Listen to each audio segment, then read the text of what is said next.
So, descriptively, first question. BA Tech Limited is a manufacturer of computers. It wants to introduce artificial intelligence while manufacturing computers. Estimated annual savings from introduction of AI is as follows. Reduction of 5 employees with annual salary 1,50,000 each. സംഭവം എന്താ, അവർ കമ്പനിയാണ്, അവർ A I introduce ചെയ്യാനായിട്ട് plan ചെയ്യുന്നു. അപ്പോൾ A I introduce ചെയ്താലുള്ള benefits ആണ് അവർ പറഞ്ഞേക്കുന്നത്. Reduction of 5 employees with annual salary 1,50,000 each. ഇത് actually C എയുടെ പ്രീവിയസ് ക്വസ്റ്റൻ ആണ്, സി എ ഇൻ്റർമീഡിയറ്റിന് ചോദിച്ചിട്ടുള്ള ക്വസ്റ്റൻ ആണ്. എക്സാക്ട് ക്വസ്റ്റൻ സെയിം ഇത് വലിയ മോഡിഫിക്കേഷൻ ഒന്നും ഇല്ലാതെ അതുപോലെ എടുത്തേക്കുന്ന ക്വസ്റ്റൻ ആണ്. അപ്പോൾ അവർ 5 എംപ്ലോയീസ് റിഡക്ഷൻ പ്ലാൻ ചെയ്യുന്നുണ്ട് വിത്ത് ആനുവൽ സാലറി 1,50,000 ഈച്ച്. അപ്പോൾ നമുക്ക് എത്ര രൂപയുടെ സേവിങ്സ് ഉണ്ട്? 5 ഇൻറ്റു 1,50,000 നമുക്ക് ആനുവലി സേവ് ചെയ്യാം. കാരണം എ ഇംപ്ലിമെൻറ്റ് ചെയ്ത് കഴിയുമ്പോൾ 5 എംപ്ലോയീസിനെ നമുക്ക് ഒഴിവാക്കാൻ പറ്റും. അങ്ങനെ ഒഴിവാക്കിയാൽ അവരുടെ സാലറി നമ്മളെ സംബന്ധിച്ച് സേവിങ്സ് ആണ്. അപ്പോൾ നമ്മളെ സംബന്ധിച്ച് ഇൻഫ്ലോ ആണ് 1,50,000. അങ്ങനെ 5 എംപ്ലോയീസിൻ്റെ ഉണ്ട്. Then reduction of 1,50,000 in production delay cost by inventory problem, another 1,50,000 savings ഉണ്ട്. Then reduction in low sales 1,25,000 another savings ആണ്. Then gain due to timely billing 1 lakh. അപ്പോൾ ഇതെല്ലാം നമ്മളുടെ എ ഐ ഇംപ്ലിമെൻറ്റ് ചെയ്താലുള്ള സേവിങ്സ് ആണ്. ഈ സേവിങ്സ് എല്ലാം നമുക്ക് എന്തായിട്ട് ട്രീറ്റ് ചെയ്യാം? ഇൻഫ്ലോ ആയിട്ട് ട്രീറ്റ് ചെയ്യാം. Then purchase price of a system for installation of A I is 10 lakh and installation cost is 50,000. അപ്പോൾ നമ്മുടെ ടോട്ടൽ കോസ്റ്റ് എന്ന് പറയുന്നത് 10,50,000 rupees. ഇനി 80% of purchase price will be paid in the year of purchase and remaining will be paid in the next year. പക്ഷേ അവിടെ ഒരു പ്രശ്നമുള്ളത്, ഈ cost 10 lakh rupees ഉണ്ടെങ്കിൽ അത് സിംഗിൾ ഷോട്ടായിട്ട് പേ ചെയ്യുന്നില്ല. അതിൻ്റെ 80% മാത്രമേ ആദ്യം പേ ചെയ്യുന്നുള്ളൂ. അപ്പോൾ നമ്മൾ ഔട്ട്ഫ്ലോ എടുക്കുന്ന സമയത്ത് 80% മാത്രം ഇനിഷ്യൽ ഇയറിൽ ഔട്ട്ഫ്ലോ കാണിച്ചാൽ മതി. ബാക്കി 20% ഫസ്റ്റ് ഇയറിലാണ് കൊടുക്കുന്നത്. അപ്പോൾ അതിനെ പ്രസൻറ്റ് വാല്യൂയിലോട്ട് കൺവേർട്ട് ചെയ്യേണ്ടി വരും. ഇനി estimated life of system is 5 years and it will be depreciated for income tax purpose on straight line basis. Hour operation of new system requires 2 computer specialist with annual salary of 2,50,000 per person. പക്ഷേ നമ്മൾ A implement ചെയ്യുമ്പോൾ അതിന് പറ്റിയ സ്റ്റാഫിനെ കൊണ്ടുവരണം. ആ സ്റ്റാഫിൻ്റെ salary 2,50,000 per person ആണ്. അങ്ങനെ 2 പേരുണ്ട്. അപ്പോൾ 2,50,000 into 2 5 lakh rupee സാലറി ആയിട്ട് കൊടുക്കേണ്ടി വരും. In addition to above, annual maintenance and operating cost for 5 years are as below. അപ്പോൾ ഇതെല്ലാം കഴിഞ്ഞിട്ട് ആനുവൽ മെയിൻ്റനൻസ് കോസ്റ്റ് അവർ പറയുന്നുണ്ട് 1,90,000, 80,000, 70,000 and 60,000. Maintenance and operating cost are payable in advance. പക്ഷേ അവിടെയാണ് ഒരു പ്രശ്നമുള്ളത്. മെയിൻ്റനൻസ് കോസ്റ്റ് അഡ്വാൻസ് ആയിട്ടാണ് പേ ചെയ്യേണ്ടത്. അപ്പോൾ മെയിൻ്റനൻസ് കോസ്റ്റ് അഡ്വാൻസ് പേ ചെയ്യുക എന്ന് പറയുമ്പോൾ എന്താ അർത്ഥം? ഫസ്റ്റ് ഇയറിലെ കോസ്റ്റ് ആയ 1 lakh rupee നമ്മൾ ഫസ്റ്റ് ഇയർ ബിഗിനിങ്ങിൽ പേ ചെയ്യേണ്ടി വരും. എന്ന് വെച്ചാൽ ഇയർ 0യിൽ പേ ചെയ്യേണ്ടി വരും. സെക്കൻഡ് ഇയറിൻ്റെ 90,000 സെക്കൻഡ് ഇയർ ബിഗിനിങ്ങിനാണ് പേ ചെയ്യുന്നത്. സെക്കൻഡ് ഇയർ ബിഗിനിങ് എന്ന് വെച്ചാൽ എന്ന് നമുക്ക് എടുക്കാം, ഫസ്റ്റ് ഇയർ എൻഡ് ആയിട്ട് എടുക്കാം. അങ്ങനെ എടുത്താലുള്ള പ്രശ്നം എന്താ? നമ്മുടെ ടൈം വാല്യൂ മൊത്തത്തിൽ മാറും. കറക്റ്റ് അല്ലേ? കാരണം ഏതെങ്കിലും ഒരു എക്സ്പെൻസ് അഡ്വാൻസ് ആയിട്ട് പേ ചെയ്യുന്നു എന്ന് പറഞ്ഞാൽ അത് ഫസ്റ്റ് ഇയർ അഡ്വാൻസ് എന്ന് പറഞ്ഞാൽ എന്താണ്? ഫസ്റ്റ് ഇയറിൻ്റെ ബിഗിനിങ് ആണ്, അതായത് ഇയർ 0 ആണ്. സെക്കൻഡ് ഇയർ ബിഗിനിങ് എന്ന് പറഞ്ഞു കഴിഞ്ഞാൽ സെക്കൻഡ് ഇയറിൻ്റെ സ്റ്റാർട്ടിങ് അല്ലെങ്കിൽ ഫസ്റ്റ് ഇയർ എൻഡ് ആണ്. തേർഡ് ഇയർ ബിഗിനിങ് എന്ന് പറയുന്നത് തേർഡ് ഇയറിൻ്റെ ഫസ്റ്റിലാണ് അല്ലെങ്കിൽ സെക്കൻഡ് ഇയർ എൻഡിലാണ്. പക്ഷേ ആ എക്സ്പെൻസിന് ടാക്സ് അഡ്വാൻറ്റേജ് കിട്ടുന്നത് ആ വർഷം അവസാനമായിരിക്കും. കാരണം എന്താ? കാരണം ഇപ്പോൾ ഫസ്റ്റ് ഇയറിലെ എക്സ്പെൻസ് എന്ന് പറയുമ്പോൾ എന്ന് വേണമെങ്കിലും പേ ചെയ്യാം. ഫസ്റ്റ് ഇയർ എന്ന് പറയുമ്പോൾ 2023-24 ഫിനാൻഷ്യൽ ഇയർ ആണെന്ന് വിചാരിക്കാം. ആണെങ്കിൽ 2023 ഏപ്രിൽ മുതൽ 2024 മാർച്ച് വരെയുള്ള പീരീഡിൽ എന്ന് പേ ചെയ്താലും അതെല്ലാം ആ ഫിനാൻഷ്യൽ ഇയറിലെ എക്സ്പെൻസ് ആയിട്ടല്ലേ നമ്മൾ ട്രീറ്റ് ചെയ്യാം. അപ്പോൾ അതിൽ ഏപ്രിലിൽ പേ ചെയ്യുന്ന എക്സ്പെൻസ് ആ ഫിനാൻഷ്യൽ ഇയറിൻ്റെ P&L അക്കൗണ്ടിലായിരിക്കും നമുക്ക് ക്ലെയിം ചെയ്യാൻ പറ്റുക. അപ്പോൾ അതിൻ്റെ ടാക്സ് ബെനിഫിറ്റ് കിട്ടുന്ന എപ്പോഴായിരിക്കും? 23-24 എൻഡിലായിരിക്കും കിട്ടുക. അപ്പോൾ ഫസ്റ്റ് ഇയർ ബിഗിനിങ്ങിൽ അടയ്ക്കുന്ന 1 lakhൻ്റെ ടാക്സ് ബെനിഫിറ്റ് നമുക്ക് ഫസ്റ്റ് ഇയറിൽ തന്നെ ആയിരിക്കും കിട്ടുന്നുണ്ടാവുക, അല്ലാതെ ഫസ്റ്റ് ഇയർ ബിഗിനിങ്ങിലല്ല. കാരണം ഫസ്റ്റ് ഇയർ ബിഗിനിങ്ങിൽ നമ്മൾ ടാക്സ് അടയ്ക്കുന്നില്ല. അപ്പോൾ ഫസ്റ്റ് ഇയറിലെ സെയിൽസിൽ നിന്ന് വേണം ഈ ഫസ്റ്റ് ഇയർ ബിഗിനിങ്ങിൽ അടയ്ക്കുന്ന എക്സ്പെൻസ് മൈനസ് ചെയ്യാൻ. പക്ഷെ അവിടുത്തെ പ്രശ്നം ഈ ബാക്കി റവന്യൂവും ഇൻകവും എല്ലാം ഫസ്റ്റ് ഇയർ എൻഡിലായിരിക്കും കിടക്കുന്നുണ്ടാവുക. ഈ അഡ്വാൻസ് കൊടുക്കുന്ന എക്സ്പെൻസ് മാത്രം ഫസ്റ്റ് ഇയർ ബിഗിനിങ്ങിലായിരിക്കും കൊടുക്കുക. അപ്പോൾ ഇതെങ്ങനെ സോൾവ് ചെയ്യാൻ പറ്റും? നമുക്ക് ചെയ്യാൻ പറ്റുന്നത് എന്താണെന്ന് വെച്ചാൽ, ആസ് യൂഷ്വൽ ആദ്യമേ ഫസ്റ്റ് ഇയറിൽ എക്സ്പെൻസ് ആയിട്ട് ഈ അഡ്വാൻസ് അടയ്ക്കുന്ന എമൗണ്ട് മൈനസ് ചെയ്യുക. അഡ്വാൻസ് എന്നുള്ള പാർട്ട് നിങ്ങളങ്ങ് മറക്കുക. എന്നിട്ട് സാധാ ചെയ്യുന്ന പോലെ ഫസ്റ്റ് ഇയർ ബിഗിനിങ് എന്നുള്ളത് നോക്കണ്ട, ഫസ്റ്റ് ഇയർ എൻഡിൽ പേ ചെയ്യുന്നത് പോലെ എക്സ്പെൻസ് മൈനസ് ചെയ്യുക. എന്നിട്ട് ടാക്സ് മൈനസ് ചെയ്യുക. അതിനുശേഷം ആ എക്സ്പെൻസ് ആഡ് ബാക്ക് ചെയ്യുക. എന്നിട്ട് കറക്റ്റായിട്ട് 0, 1, 2, 3 മൈനസ് ചെയ്യുക. ഓക്കെ, അതായത് ഇപ്പോൾ നമ്മളുടെ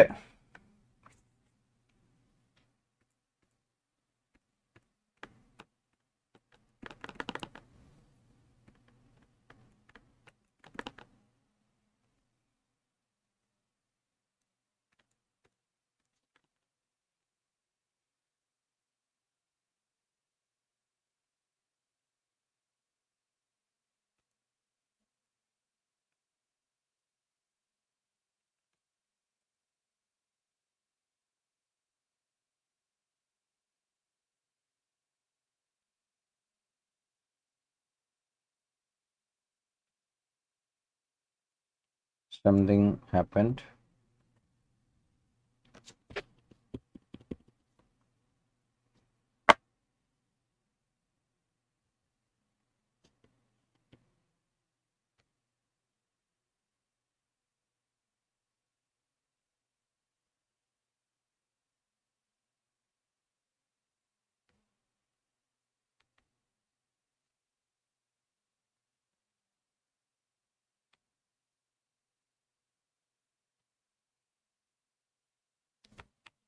Okay, നോക്കാം.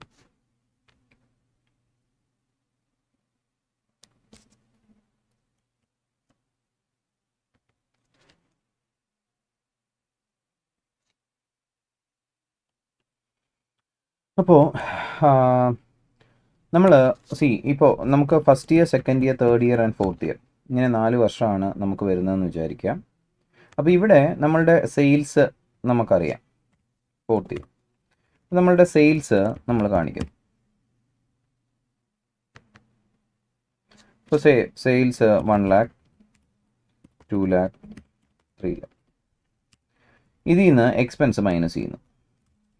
എക്സ്പെൻസ് എടുക്കുമ്പോൾ ഉള്ള പ്രശ്നം, എക്സ്പെൻസ് 25,000 രൂപ, 50,000 രൂപ, 75,000 രൂപ എന്നാണെന്ന് വിചാരിക്കുക. ഈ എക്സ്പെൻസ് അഡ്വാൻസ് ആയിട്ടാണ് പേ ചെയ്യുന്നതെന്ന് വിചാരിക്കുക. അപ്പോൾ ഫസ്റ്റ് ഇയർ എന്ന് പറഞ്ഞ് എടുത്ത 25,000 ഫസ്റ്റ് ഇയറിലല്ല, മറിച്ച് ഇയർ 0യിലാണ് പേ ചെയ്യുന്നത്. അപ്പോൾ നമ്മളിവിടെ ഒരു കോളം കൂടെ കൊടുക്കുന്നു. ഇയർ 0 എന്ന് പറഞ്ഞിട്ട് നമ്മൾ മറ്റൊരു കോളം കൂടെ കൊടുക്കുകയാണ്. ഇയർ 0യിൽ സെയിൽസ് ഇല്ല. എക്സ്പെൻസ് 25,000 ഉണ്ട്. അത് നമ്മളിപ്പോൾ ഫസ്റ്റ് ഇയറിലാണ് എഴുതിയിരിക്കുന്നത്. ആക്ച്വലി അത് എഴുതേണ്ടത് 0യിലാണ്. പക്ഷേ എന്തിനാണ് നമ്മൾ ഫസ്റ്റ് ഇയറിൽ എഴുതിയേ? കാരണം നമുക്ക് പ്രോഫിറ്റ് ബിഫോർ ടാക്സ് എടുക്കുന്ന സമയത്ത് ടാക്സ് അഡ്വാൻറ്റേജ് കിട്ടാൻ വേണ്ടി നമ്മളത് ഫസ്റ്റ് ഇയറിൽ തന്നെയാണ് മൈനസ് ചെയ്യേണ്ടത്. അപ്പോൾ ഇതിൽ നിന്ന് ടാക്സ് നമ്മളൊരു 30% മൈനസ് ചെയ്യുന്നു എന്ന് വിചാരിക്കുക. അപ്പോൾ 75,000ൻ്റെ 30% ടാക്സ് ആണ്. അപ്പോൾ ഈ ടാക്സ് മൈനസ് ചെയ്ത് കഴിഞ്ഞാൽ നമുക്ക് പ്രോഫിറ്റ് ആഫ്റ്റർ ടാക്സ് കിട്ടും. അപ്പോൾ നമുക്ക് പ്രോഫിറ്റ് ആഫ്റ്റർ ടാക്സ് കിട്ടുന്നത് ഇങ്ങനെയാണ്. ഇനി നമ്മൾ നേരത്തെ റോങ് ആയിട്ട് എഴുതിയ എക്സ്പെൻസ് ആഡ് ബാക്ക് ചെയ്യും. നമ്മളുടെ എക്സ്പെൻസ് 25,000 ആണെങ്കിൽ ആ 25,000 റുപ്പീസ് അങ്ങ് ആഡ് ബാക്ക് ചെയ്യും. എന്തിനാണ്? നമ്മൾ നേരത്തെ എഴുതിയത് തെറ്റാണ്. കാരണം ഇത് ഇയർ 1, 2, 3 വരുന്നത്, ഇയർ 0, 1, 2ലാണ് വരുന്നത്. കാരണം എല്ലാ എക്സ്പെൻസും അഡ്വാൻസ് ആയിട്ടാണ് പേ ചെയ്യുന്നത്. പിന്നെന്തിനാണ് നമ്മൾ നേരത്തെ തെറ്റായിട്ട് മൈനസ് ചെയ്തേ? പക്ഷേ അതിൻ്റെ ടാക്സ് അഡ്വാൻറ്റേജ് കിട്ടുന്നത് ഫസ്റ്റ് ഇയറിലാണ്. ഫസ്റ്റ് ഇയർ ബിഗിനിങ്ങിൽ ചെയ്താലും മിഡിലിൽ ചെയ്താലും എൻഡിൽ ചെയ്താലും ഒക്കെ അതിന് ടാക്സ് അഡ്വാൻറ്റേജ് കിട്ടുന്ന ഫസ്റ്റ് ഇയർ എൻഡിലാണ്. അപ്പോൾ നമുക്ക് ആ ടാക്സ് അഡ്ജസ്റ്റ് ചെയ്യാൻ വേണ്ടി ഞാൻ എന്ത് ചെയ്തു? ആദ്യം തെറ്റായിട്ട് ഇയർ 1, 2, 3ൽ മൈനസ് ചെയ്തു. എന്നിട്ട് ആ തെറ്റിൻ്റെ എഫക്റ്റ് ഒഴിവാക്കാനായിട്ട് അത് ആഡ് ബാക്ക് ചെയ്തു. ഇനി കറക്റ്റായിട്ട് എക്സ്പെൻസ് മൈനസ് ചെയ്യണം. എങ്ങനെ മൈനസ് ചെയ്യണം? ഇയർ 0, 1, 2ൽ മൈനസ് ചെയ്യണം. എത്രയ്ക്കാണ്? ഫസ്റ്റ് ഇയർ അഡ്വാൻസ് 0യിൽ, സെക്കൻഡ് ഇയർ അഡ്വാൻസ് ഫസ്റ്റ് ഇയറിൽ, തേർഡ് ഇയർ അഡ്വാൻസ് സെക്കൻഡ് ഇയറിൽ. ഇങ്ങനെ വേണം നമ്മൾ ക്യാഷ് ഫ്ലോ കാൽക്കുലേറ്റ് ചെയ്യാനായിട്ട്. അപ്പം നമുക്ക് ക്യാഷ് ഫ്ലോ കിട്ടും. ഇവിടെ 0 ആയിരിക്കും ഉണ്ടാവുക, ഇവിടെ 0 എന്നായിരിക്കും ഉണ്ടാവുക, ഇവിടെ സെക്കൻഡ് ഇയറിൽ, തേർഡ് ഇയറിൽ, അങ്ങനെ നമ്മൾ ക്യാഷ് ഫ്ലോ അസർട്ടൈൻ ചെയ്യും. അപ്പോൾ ഇതാണ് ഈ ഏതെങ്കിലും ഒരു എക്സ്പെൻസ് അഡ്വാൻസ് ആയിട്ട് പേ ചെയ്യുന്നു എന്ന് പറഞ്ഞാൽ നമ്മൾ ചെയ്യേണ്ട ട്രീറ്റ്മെൻറ്റ്. ഓക്കെ ആണോ? എന്ത് ചെയ്യണം? അഡ്വാൻസ് കൊടുത്താലും നമ്മൾ ആ അഡ്വാൻസ് കൺസിഡർ ചെയ്യാതെ ഏത് ഇയറിലാണോ പേ ചെയ്ത് ആ ഇയറിൽ തന്നെ എക്സ്പെൻസ് ആയിട്ട് മൈനസ് ചെയ്യുക, ടാക്സ് മൈനസ് ചെയ്യുക. ടാക്സ് കമ്പ്യൂട്ട് ചെയ്തതിന് ശേഷം ആ തെറ്റായിട്ട് മൈനസ് ചെയ്തത് ആഡ് ബാക്ക് ചെയ്യുക. എന്നിട്ട് കറക്റ്റായിട്ട് അഡ്വാൻസ് കാണിച്ചിട്ട് ചെയ്യുക. അപ്പോൾ ഇവിടുത്തെ കേസിൽ നമ്മൾ എടുക്കുകയാണെങ്കിൽ ഇവിടെ എന്തൊക്കെയാണ് നമ്മളുടെ ഇൻഫ്ലോ എന്ന് പറയുന്നത്? ഇൻഫ്ലോ എന്ന് പറയുന്നത് ആദ്യം നമുക്ക് കോമൺ ആയിട്ട് ചെയ്യാം. അവിടെ സേവിങ്സ് 5 എംപ്ലോയീസിൻ്റെ സാലറി സേവ് ചെയ്യുന്നുണ്ട്. അപ്പോൾ സേവിങ്സ് ഇൻ സാലറി. അപ്പോൾ സാലറിയിലുള്ള സേവിങ്സ് എത്ര രൂപയാണ്? നമുക്ക് 1,50,000 റുപ്പി വീതം 5 എംപ്ലോയീസിൻ്റെ സാലറി സേവ് ചെയ്യുന്നു എന്നാണ് പറഞ്ഞേക്കണേ. 7,50,000. രണ്ടാമത്തെ റിഡക്ഷൻ ഇൻ പ്രൊഡക്ഷൻ ഡിലേ ആണ് 1,50,000. Reduction in production delay 1,50,000 rupee. ഞാൻ ഷോർട്ട് ഫോമിലാണ് എഴുതി പോകുന്നത്. അടുത്ത പറഞ്ഞേക്കുന്നത് റിഡക്ഷൻ ഇൻ ലോ സെയിൽസ് ആണ്. റിഡക്ഷൻ ഇൻ ലോ സെയിൽസ്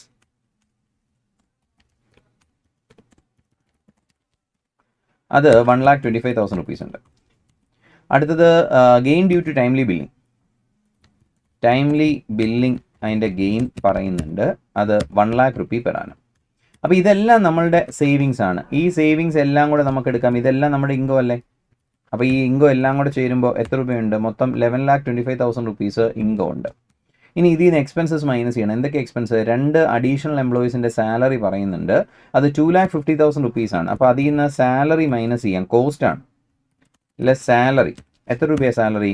അവിടെ സാലറി 2,50,000 റുപ്പീസാണ് നമ്മളുടെ സാലറി. അപ്പോൾ അങ്ങനെ 2 എംപ്ലോയീസ് ആണ്. അപ്പോൾ 2,50,000 ഇൻറ്റു 2 5 lakh റുപ്പീസ് സാലറി ഉണ്ട്. ആ 5 lakh റുപ്പീ മൈനസ് ചെയ്യാം. പിന്നെ വരുന്നൊരു എക്സ്പെൻസസ് എന്ന് പറയുന്നത് അവിടുത്തെ മെയിൻ്റനൻസ് ആണ്. മെയിൻ്റനൻസ് പക്ഷേ 5 വർഷവും ഡിഫറൻ്റ് ആണ്. അത് നമുക്ക് പിന്നീട് എടുക്കാം. ഇനിയുള്ളത് ഡിപ്രീസിയേഷൻ ഉണ്ട്. സ്ട്രേറ്റ് ലൈൻ ഡിപ്രീസിയേഷൻ ആണെന്നാണ് പറഞ്ഞേക്കുന്നത്. എത്ര മെഷീൻ്റെ കോസ്റ്റ്? 10 lakh റുപ്പിയാണ്. ഇൻസ്റ്റലേഷൻ കോസ്റ്റ് 50 ഉണ്ട്. അപ്പോൾ രണ്ടും കൂടെ ചേരുമ്പോൾ 10,50,000 റുപ്പീസ് മെഷീൻ കോസ്റ്റ് വരും. ആ മെഷീൻ കോസ്റ്റ് 5 ഇയേഴ്സിലേക്ക് സ്ട്രേറ്റ് ലൈൻ ഡിപ്രീസിയേഷൻ പ്രൊവൈഡ് ചെയ്യാനാണ് പറഞ്ഞേക്കുന്നത്. അവിടെ സാൽവേജ് വാല്യൂ എന്തെങ്കിലും ഉള്ളതായിട്ട് പറയുന്നില്ല. അപ്പോൾ 10,50,000 റുപ്പീസിനുള്ള depreciation 10,50,000 divided by 5 2,10,000 rupee depreciation. അപ്പോൾ ഇത്രയും കൂടെ എടുക്കുമ്പോൾ പ്രോഫിറ്റ് ബിഫോർ മെയിൻ്റനൻസ് കോസ്റ്റ് കിട്ടും. കറക്റ്റ് അല്ലേ? അപ്പോൾ മെയിൻ്റനൻസ് കോസ്റ്റിന് മുമ്പുള്ള പ്രോഫിറ്റ് അത് നമുക്ക് സെപ്പറേറ്റ് ആയിട്ട് എടുക്കാം. അപ്പോൾ മെയിൻ്റനൻസ് കോസ്റ്റിന് മുമ്പുള്ള പ്രോഫിറ്റ് എത്ര ഉണ്ട്? 11,25,000 5 lakhും 2,10,000 കൂടെ മൈനസ് ചെയ്ത് കഴിയുമ്പോൾ 4,15,000 റുപ്പീസാണ് നമുക്ക് മെയിൻ്റനൻസ് കോസ്റ്റിന് മുമ്പായിട്ടുള്ള പ്രോഫിറ്റ് എന്ന് പറയുന്നത്. അപ്പോൾ ഇത് വെച്ചിട്ട് വേണം നമുക്ക് ഇനി മെയിൻ്റനൻസ് കോസ്റ്റും കൂടെ അഡ്ജസ്റ്റ് ചെയ്യാൻ. അപ്പോൾ നമുക്ക് 5 വർഷമാണ് ടൈം പീരീഡ് പറഞ്ഞേക്കുന്നത്.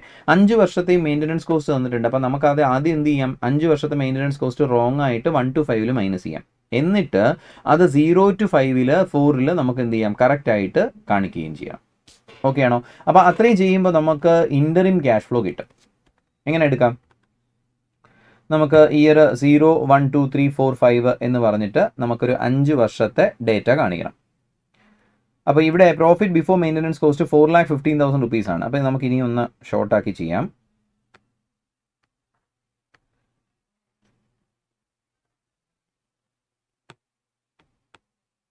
അപ്പോൾ year 0, first year, second year, third year, fourth year, fifth year.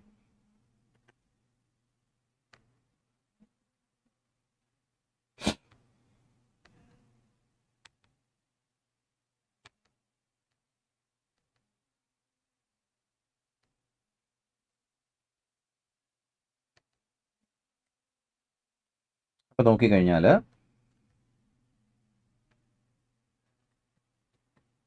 നമ്മുടെ പ്രോഫിറ്റ് ബിഫോർ മെയിൻ്റനൻസ് കോസ്റ്റ് എന്ന് പറയുന്നത് എത്ര ഉണ്ട്? 4,15,000 റുപ്പീസ് ഉണ്ട്. അപ്പോൾ പ്രോഫിറ്റ് ബിഫോർ മെയിൻ്റനൻസ് കോസ്റ്റിൽ സ്റ്റാർട്ട് ചെയ്യാം. അത് 4,15,000 റുപ്പീസാണ്. ഈ 4,15,000 റുപ്പീ 1ാമത്തെ വർഷം മുതൽ 5ാമത്തെ വർഷം വരെയാണ് ഉള്ളത്. അപ്പോൾ 1ാമത്തെ വർഷം മുതൽ 5ാമത്തെ വർഷം വരെ നമ്മൾ 4,15,000 rupees profit before maintenance cost എടുത്തു. ഇനി ഇതിൽ നിന്ന് മെയിൻ്റനൻസ് കോസ്റ്റ് മൈനസ് ചെയ്യാം. മെയിൻ്റനൻസ് കോസ്റ്റ് ഫസ്റ്റ് ഇയർ മുതൽ 5th ഇയർ വരെയുള്ള മെയിൻ്റനൻസ് കോസ്റ്റ് തന്നിട്ടുണ്ട്. അത് നമുക്ക് തെറ്റായിട്ട് കാണിക്കാം. തെറ്റായിട്ട് കാണിക്കാൻ കാരണം ഇത് അഡ്വാൻസ് അടയ്ക്കുന്നതാണ്. അപ്പോൾ ഫസ്റ്റ് ഇയറിൽ അടയ്ക്കുന്ന അഡ്വാൻസ് ഇയർ 0 കാണിക്കേണ്ടത്. പക്ഷേ 0 കാണിച്ചാൽ ടാക്സ് അഡ്വാൻറ്റേജ് അഡ്ജസ്റ്റ് ആവില്ല. അപ്പോൾ ആദ്യം ഫസ്റ്റ് ഇയർ സെക്കൻഡ് ഇയറിൽ തന്നെ കാണിക്കാം. First year 1 lakh 90, 80, 70 and 5th ഇയറിൽ 60. അപ്പോൾ ഇതും കൂടെ മൈനസ് ചെയ്ത് കഴിയുമ്പോൾ പ്രോഫിറ്റ് ബിഫോർ ടാക്സ് കിട്ടും. ഈ 4,15,000 നിന്ന് ഇതും കൂടെ മൈനസ് ചെയ്ത് നമുക്ക് ടാക്സ് എടുക്കാം. പ്രോഫിറ്റ് ബിഫോർ ടാക്സ് എടുക്കാം. ഇതിൽ നിന്ന് ടാക്സ് മൈനസ് ചെയ്യാം. നമ്മുടെ ടാക്സ് റേറ്റ് ക്വസ്റ്റ്യൻ പറഞ്ഞിട്ടുണ്ട്. എത്ര പെർസെൻറ്റേജ്? 30% ടാക്സ് ആണെന്നാണ് പറഞ്ഞേക്കുന്നത്. സോ നേരെ 30% ടാക്സ് മൈനസ് ചെയ്യാം. സോ പ്രോഫിറ്റ് ബിഫോർ ടാക്സ് ചെയ്യുന്ന ടാക്സ് മൈനസ് ചെയ്യുന്നു. പ്രോഫിറ്റ് ആഫ്റ്റർ ടാക്സ് എടുക്കുന്നു. ഇനി നമ്മൾ എന്താ ചെയ്യേണ്ടത്? പ്രോഫിറ്റ് ആഫ്റ്റർ ടാക്സ് എടുത്തതിന് ശേഷം നമ്മൾക്ക് ഈ 2 അഡ്ജസ്റ്റ്മെൻറ്റുകൾ ചെയ്യാനുണ്ട്. ഒന്ന്, ഡിപ്രീസിയേഷൻ ആഡ് ബാക്ക് ചെയ്യണം ക്യാഷ് ഫ്ലോ അസർട്ടൈൻ ചെയ്യാൻ വേണ്ടി. 2, നമ്മൾ റോങ് ആയിട്ട് മൈനസ് ചെയ്ത മെയിൻ്റനൻസ് കോസ്റ്റും ആഡ് ബാക്ക് ചെയ്യണം. അപ്പോൾ ഇതിനകത്ത് എന്തൊക്കെ ആഡ് ബാക്ക് ചെയ്യണം? Add depreciation. ഡിപ്രീസിയേഷൻ എല്ലാ വർഷവും 2,10,000 റുപ്പീസാണ്. കാരണം നമുക്കറിയാം നമ്മളുടെ ഡിപ്രീസിയേഷൻ സ്ട്രേറ്റ് ലൈൻ ആണ്. ഇനി ആഡ് ബാക്ക് ചെയ്യാനുള്ളത് നമ്മുടെ മെയിൻ്റനൻസ് കോസ്റ്റ് ആണ്. മെയിൻ്റനൻസ് കോസ്റ്റിൻ്റെ കേസിൽ ഫസ്റ്റ് ഇയർ മുതൽ 5th ഇയർ വരെ കാണിച്ച മെയിൻ്റനൻസ് കോസ്റ്റ് ആഡ് ബാക്ക് ചെയ്യാം. ഇനി കറക്റ്റായിട്ട് മെയിൻ്റനൻസ് കോസ്റ്റ് മൈനസ് ചെയ്യണം. എങ്ങനെ മൈനസ് ചെയ്യണം? ഈ 1 lakh റുപ്പി ഇയർ 0 കാണിക്കണം. ഇയർ 2ൻ്റെത് ഫസ്റ്റ് ഇയർ എൻഡിൽ കാണിക്കണം. കാരണം ഇയർ 2ൻ്റെത് ഇയർ 2 അഡ്വാൻസ് ആണ്. അപ്പോൾ ഇയർ 2 ബിഗിനിങ് വരും. ഇയർ 2 ബിഗിനിങ് എന്ന് പറഞ്ഞാൽ ഫസ്റ്റ് ഇയർ എൻഡ് ആണ്. അപ്പോൾ അടുത്തത് 90, 80, 70, 60. ഇയർ 5 ഇല്ല. കാരണം ഇയർ 5 ഇല്ലാത്തതിൻ്റെ റീസൺ എന്താ? കാരണം ഇയർ 5 അഡ്വാൻസ് എന്ന് പറയുമ്പോൾ ഇയർ 4 പോകും. അപ്പോൾ നമുക്ക് ഇൻ്ററിം ക്യാഷ് ഫ്ലോ കിട്ടും. എത്രയ്ക്കാണ് കിട്ടുക? നമ്മുടെ പ്രോഫിറ്റ് ആഫ്റ്റർ ടാക്സിൻ്റെ കൂടെ ഡിപ്രീസിയേഷൻ ആഡ് ബാക്ക് ചെയ്തു, മെയിൻ്റനൻസ് കോസ്റ്റ് ആഡ് ബാക്ക് ചെയ്തു, പിന്നെ കറക്റ്റായിട്ടുള്ള മെയിൻ്റനൻസ് കോസ്റ്റ് മൈനസ് ചെയ്തു. അപ്പോൾ -1 lakh എന്ന് കിട്ടും.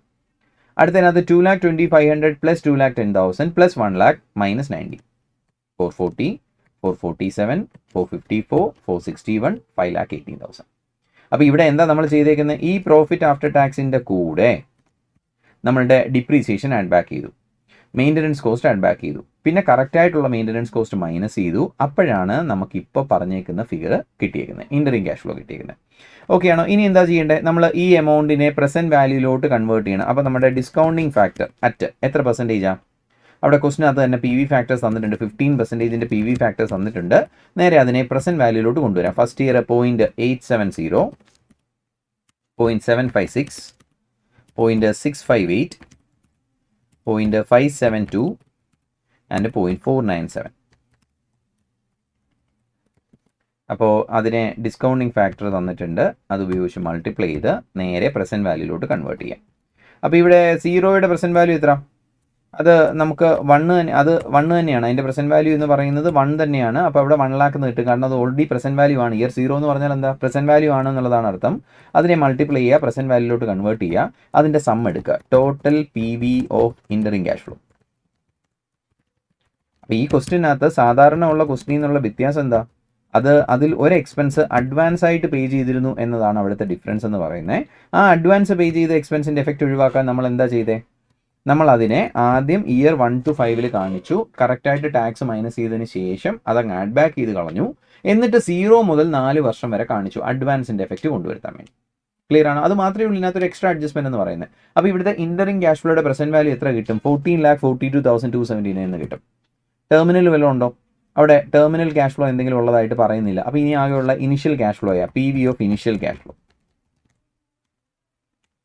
PV of initial cash flow എങ്ങനെ എടുക്കാം? അവിടെ പർച്ചേസ് പ്രൈസ് 10 ലക്ഷം രൂപയാണ്. പക്ഷേ 10 ലക്ഷം രൂപയുടെ 80% അഡ്വാൻസ് ആയിട്ട് പേ ചെയ്യുന്നത്. അപ്പോൾ ഇൻ ഇയർ 0 എത്ര പേ ചെയ്യും? 10 lakhന്റെ 80% പേ ചെയ്യും. 10 lakh ഇൻറ്റു 80% എന്ന് വെച്ചാൽ 8 lakh റുപ്പി നമ്മൾ ഇനിഷ്യലി പേ ചെയ്യും. അത് ഓൾറെഡി പ്രസൻറ്റ് വാല്യൂ കിടക്കുകയാണ്, പ്രത്യേകിച്ചൊന്നും ചെയ്യേണ്ട. ഇനി ഈ ഇയർ 1 നമ്മൾ എത്ര പേ ചെയ്യും? ബാക്കി 10 ലക്ഷത്തിന് 80% പോയിട്ട് ബാക്കി 2 lakh റുപ്പി പേ ചെയ്യും. അത് ഫസ്റ്റ് ഇയറിലാണ് പേ ചെയ്യുന്നത്. അപ്പോൾ ഫസ്റ്റ് ഇയറിൻ്റെ ഡിസ്കൗണ്ട് ഫാക്ടർ വെച്ച് മൾട്ടിപ്ലൈ ചെയ്ത് നമുക്ക് പ്രസൻറ്റ് വാല്യൂയിലോട്ട് കൊണ്ടുവരാം. 2 lakh ഇൻറ്റു 0.870. പിന്നുള്ളത് അതിൻ്റെ ഇൻസ്റ്റലേഷൻ കോസ്റ്റ് ആണ്. ഇൻസ്റ്റലേഷൻ കോസ്റ്റ് അവരൊരു 50,000 റുപ്പി പറയുന്നുണ്ട്. അപ്പോൾ പ്രത്യേകം ശ്രദ്ധിക്കുക, ഈ 50 കൂടെ ചേർത്ത് 80% എടുക്കണ്ടേ? വേണ്ട, കാരണം പർച്ചേസ് പ്രൈസ് മാത്രമാണ്, 80% ഓഫ് പർച്ചേസ് പ്രൈസ് ആണ് അഡ്വാൻസ് പേ ചെയ്യുന്നത് എന്നാണ് അവർ പറഞ്ഞേക്കുന്നത്. അപ്പോൾ പിന്നെ പർച്ചേസ് പ്രൈസ് 10 lakhന്റെ 80% 8 lakh മാത്രം എടുത്താൽ മതി. ഇൻസ്റ്റലേഷൻ കോസ്റ്റ് ആദ്യമേ തന്നെ ഫുള്ളായിട്ട് പേ ചെയ്യുന്നുണ്ടാവും. അപ്പോൾ ഇത് മൂന്നും കൂടെ എടുത്ത് കഴിയുമ്പോഴത്തേക്കും നമുക്ക് ടോട്ടൽ ഔട്ട്ഫ്ലോ കിട്ടും. എല്ലാം കൂടെ എത്ര രൂപ കിട്ടുന്നുണ്ട്? 10,24,000 റുപ്പീസ് ഔട്ട്ഫ്ലോ കിട്ടുന്നുണ്ട്. അങ്ങനെയാണെങ്കിൽ നമ്മുടെ NPV എന്ന് പറയുന്നത് എന്തായിരിക്കും? Inflow minus outflow. 14,42,000 മൈനസ് നമ്മുടെ 10,24,000 റുപ്പി. അപ്പോൾ നമുക്ക് NPV 4,18,279 റുപ്പീസ് എന്ന് കിട്ടും. അപ്പോൾ ഒന്നാമത്തെ ചോദ്യം അതാണ്, നമ്മുടെ NPV കാൽക്കുലേറ്റ് ചെയ്യുക. രണ്ടാമത്തെ ചോദ്യം, advise whether company should introduce artificial intelligence or not. നമുക്ക് എന്ത് റെക്കമെൻഡ് ചെയ്യാം? ആർട്ടിഫിഷ്യൽ ഇൻ്റലിജൻസ് ഇൻട്രൊഡ്യൂസ് ചെയ്യാം എന്ന് റെക്കമെൻഡ് ചെയ്യാം. കാരണം എന്താ? നമുക്ക് NPV പോസിറ്റീവ് ആണ്, 4,18,000 റുപ്പീസ് അവിടെ NPV കിട്ടുന്നുണ്ട്. അപ്പോൾ പിന്നെ AI ഇംപ്ലിമെൻറ്റ് ചെയ്യുന്നതാണ് ബെറ്റർ എന്ന് നമുക്ക് റെക്കമെൻഡ് ചെയ്യാം. ക്ലിയർ ആണോ? അപ്പോൾ ഈ ക്വസ്റ്റിനകത്തുള്ള വ്യത്യാസം, ക്യാപിറ്റൽ ബഡ്ജറ്റിങ്ങിലെ ക്വസ്റ്റിനാണ് ആകെയുള്ള വ്യത്യാസം. ആ മെയിൻ്റനൻസ് കോസ്റ്റ് അഡ്വാൻസ് പോകുന്നു എന്നുള്ളത് മാത്രമാണ്, വേറെ യാതൊരു ഡിഫറൻസും ആ ക്വസ്റ്റിനകത്തില്ല. അപ്പോൾ ഈസി ആയിട്ട് നമുക്ക് ചെയ്യാൻ പറ്റും. എത്ര മാർക്കിനാണ് ആലോചിച്ച് നോക്കി? 14 ഇൻറ്റു 5 മാർക്കാണ്. അതിൽ 5 ക്വസ്റ്റ്യൻസ് ആണ് എടുക്കേണ്ടത്. ഒരു ഫുൾ ക്വസ്റ്റ്യനാണ് 14 മാർക്ക്. അതിൽ A പാർട്ടിന് I think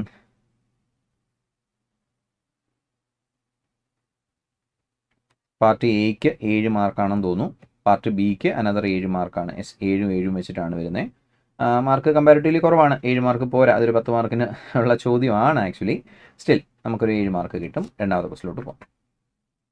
Ponds Limited is in the business of providing automobiles on wet lease to corporate clients. Company is considering a new model of battery-run Tesla car for which a good number of enquiries is received. അപ്പോൾ നമ്മുടെ company leasing കമ്പനിയാണ്, vehicles lease ചെയ്യുന്നു. ഒരു Tesla lease ചെയ്യുന്നതിനെ പറ്റിയാണ് plan ചെയ്യുന്നത്. The cost of vehicle is 25 lakh. Its operating, maintenance and insurance costs are expected to be 5 lakh in the first year, Thereafter, it will be subject to inflation annually at 6% in the second and third year and at 4% during fourth to sixth year. അപ്പോൾ നമ്മുടെ annual operating cost എന്ന് പറയുന്നത് 5 lakh rupees ആണ് in the first year.